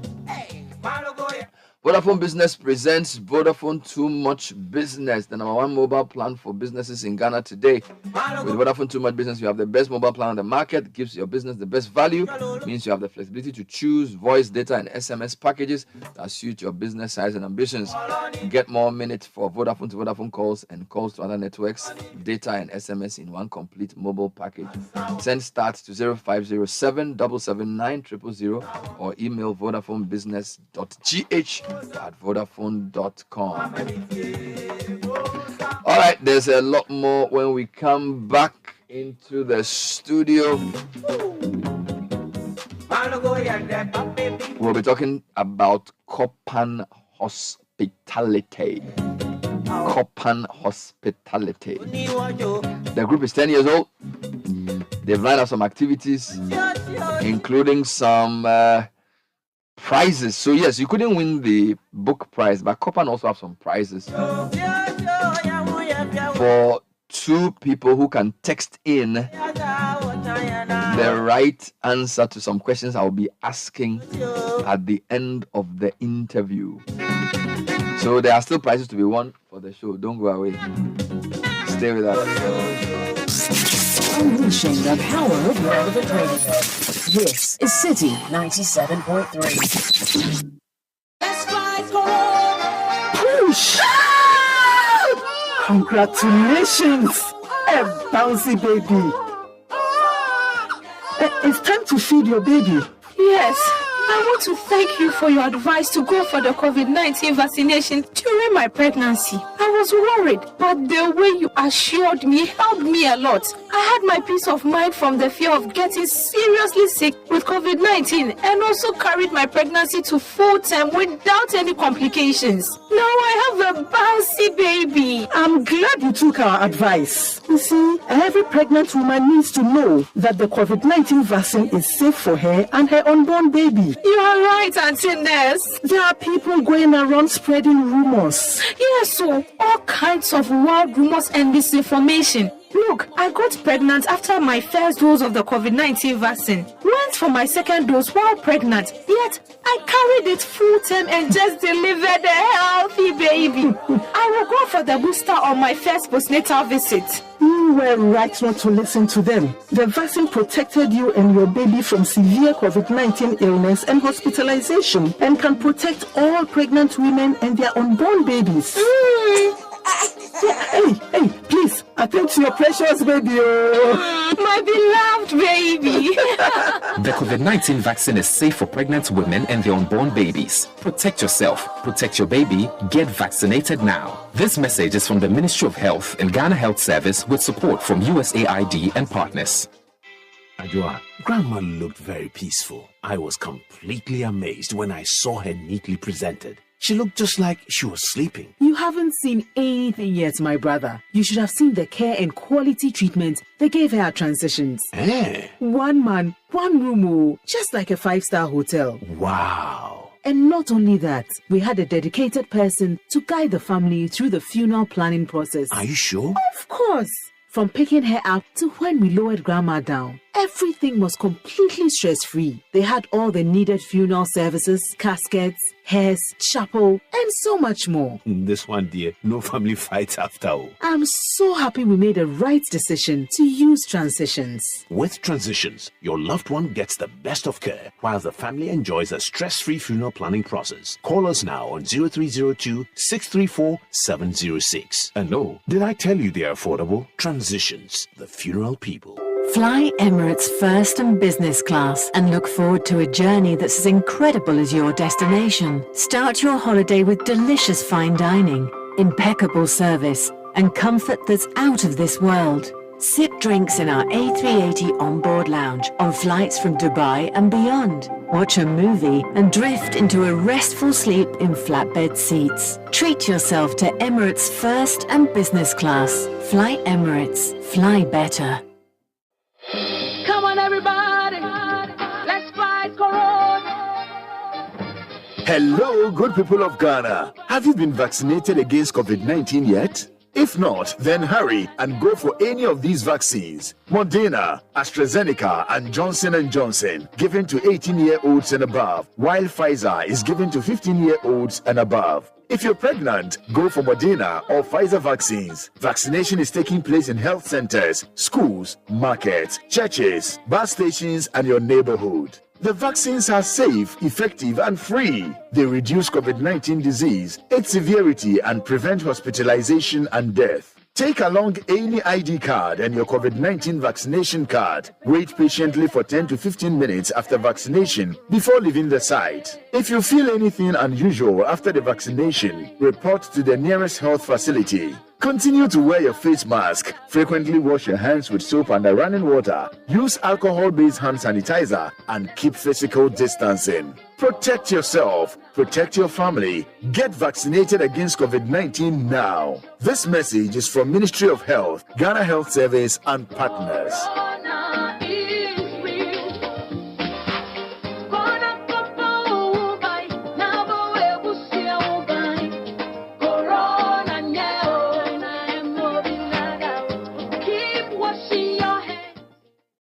This is the Citi Breakfast Show, the city's biggest conversation.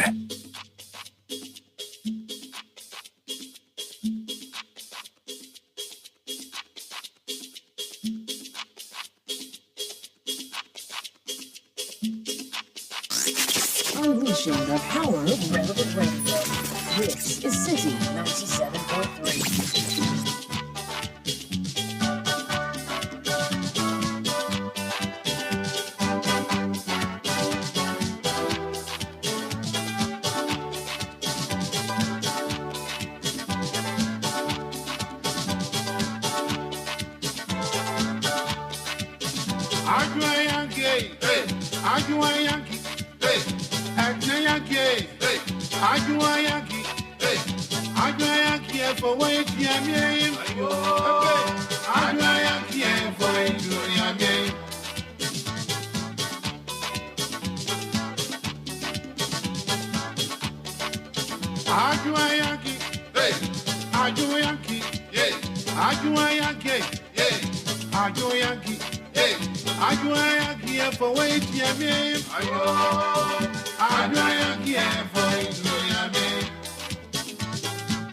Time check is 9:48. In studio, I have two executives of Copan Hospitality to join us, talk about what they have for us this year. And by the way, if you listen to this interview very closely, because you can text in and win a fantastic prize after the interview. And most of the answers to the questions I'll ask will be in the interview. So listen to the interview well. So Daniel Quarty, Sales and Marketing, Princella Isiedu is the head of Princess. Welcome, guys. Thank you. How are you guys doing? Very well. Also fine. Tell us about Copan Hospitality. So Copan Hospitality is a subsidiary of Copan Group. Okay. Was established in July 2013. Mm-hmm. So with the hospitality, what we basically do is we sell travel packages. Mm-hmm. So we say packages because it's all inclusive. It's not like we are just selling you airline ticket or visa assistance. We are doing everything. So it comes with a visa assistance if it's international, and then airline tickets, your hotel accommodation, tour activities when the need be. So we basically sell all-inclusive packages, both domestic and then international. What are some of the packages you offer? I know you have both local and international travel. Tell me about some of these. Okay, so some of these packages that we offer, we have for this year, we have the first one is a domestic package in April. That will be on April 7th. We call it Chasing the Waterfalls. Okay. We are going to do it in the Eastern region. So we are going to start from Asinima Waterfalls, then to Adum Waterfalls, then to Buti.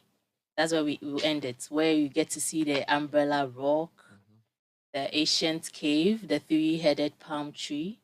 Yeah. So we are doing that, and then it is not just you have to find your way to the falls or anything. It includes transportation. So we are going to give a location where everybody is going to converge.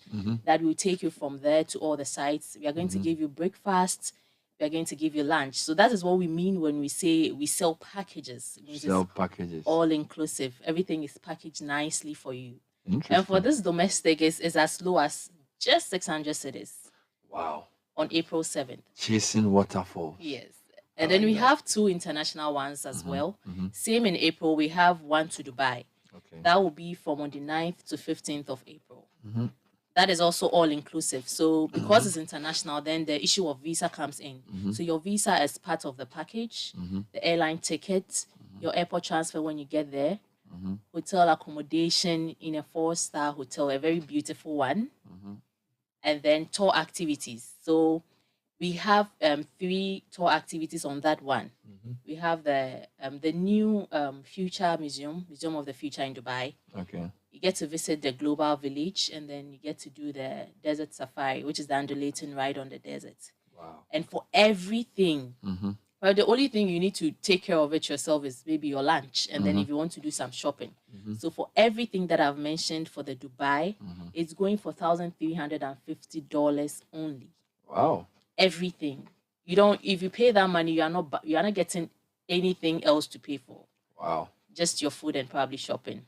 And this is from the 9th to the 15th of April. Yes, and the airline ticket is on Emirates. So you get to enjoy the luxury of being in Emirates. Sounds really nice.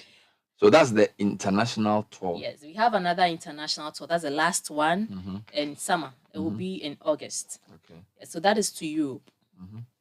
This time we are visiting 5 countries, 5 Schengen countries. So we are starting from Germany, then we do France, we do Switzerland, we do Belgium, then we end in Netherlands, then we fly back to Accra. So you are visiting all these 5 countries on one trip.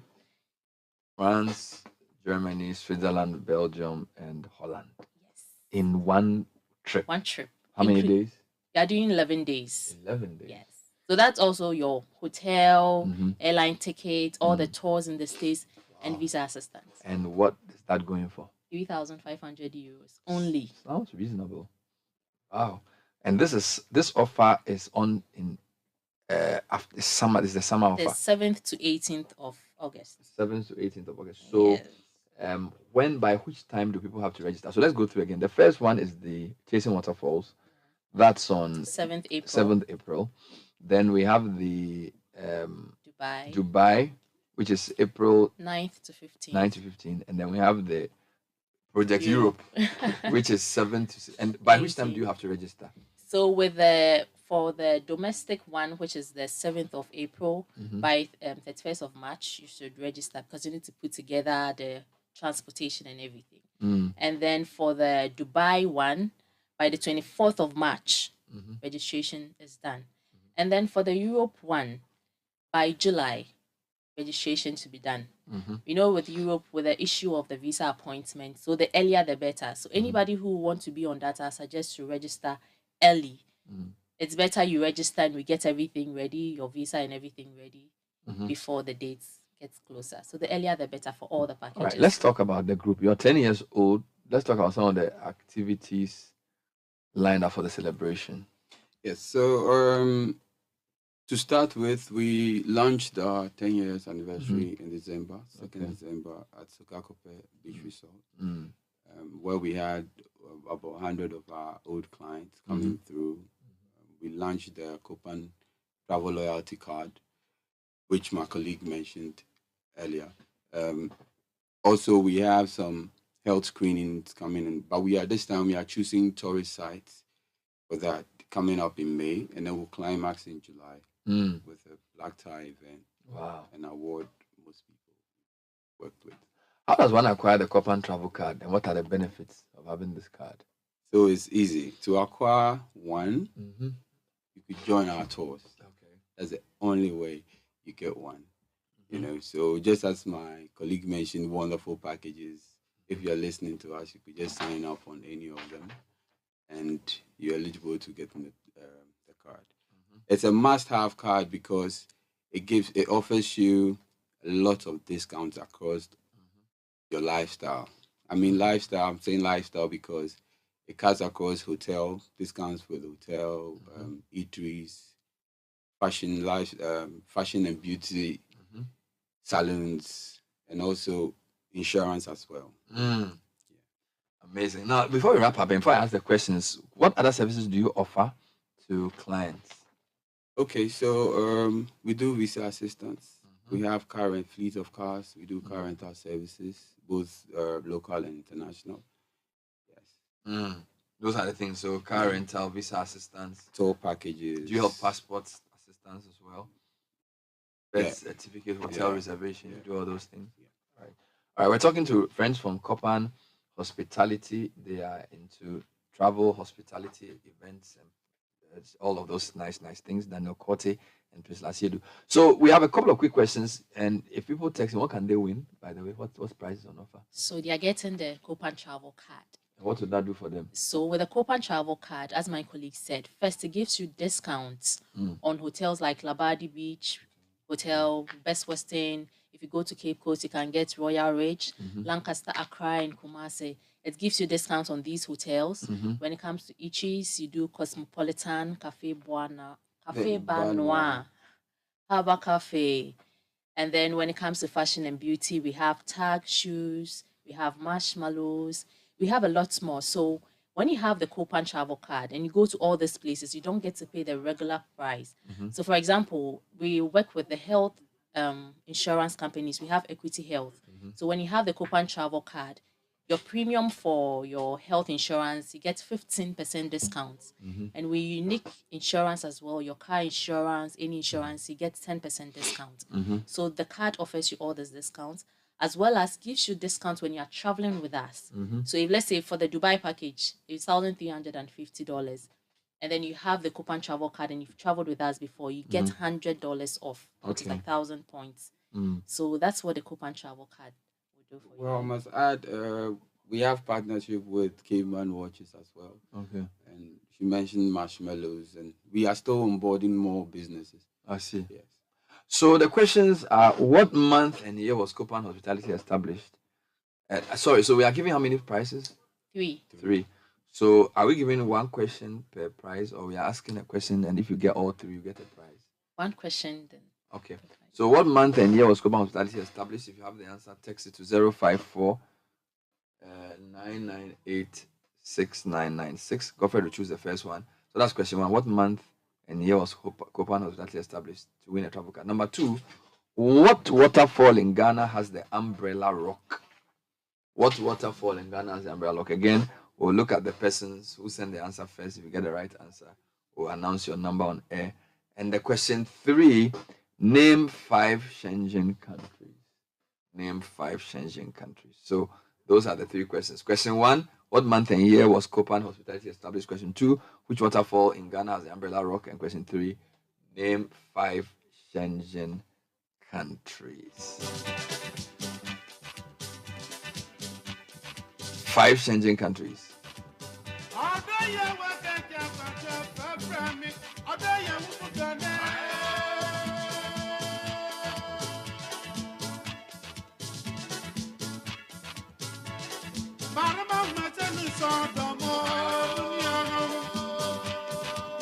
By the way, how can people get in touch with you if people want to talk to you? Finally, where can we find you quickly before we go? Okay, so our office is at Special Plaza 1 on the Lagos Avenue in East Legon. And then our contact numbers mobile is 055 696 5924. You repeat it. 055 696 5924. All right. And then for the landline, it's 0302 975 600. And you can follow us on IG, Instagram, Coupon Hospitality, and on Twitter, Coupon H. All right, so Godfred will give me the names of the winners for the first question. Just give me the phone number. It's Edward. His number ends with 7717. So Edward, you can come to the front desk of Citi FM, or we will contact you. We'll send you. We'll call you and send you your prize. Second winner is Jeff. Your number ends with 131. So again, the team will contact you to pick your prize from Copan.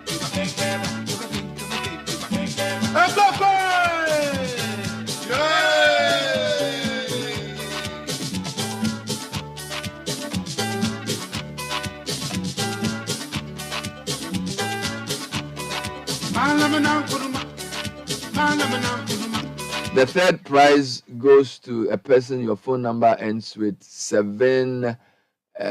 Your number is with 2798. 2798. You'll be contacted. You got the answer correct. Germany, France, Switzerland. No, actually, no. You are wrong. You didn't get the answer correct. No. No. Yes. No. We'll get the right person. So the answer is Germany, France, Switzerland, Belgium, and Holland.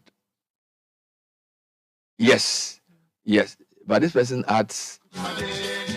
Okay, it's correct. Yes, this is correct. Okay. So this person, your number is 560. So you will be contacted by the team from Copan to win your prize.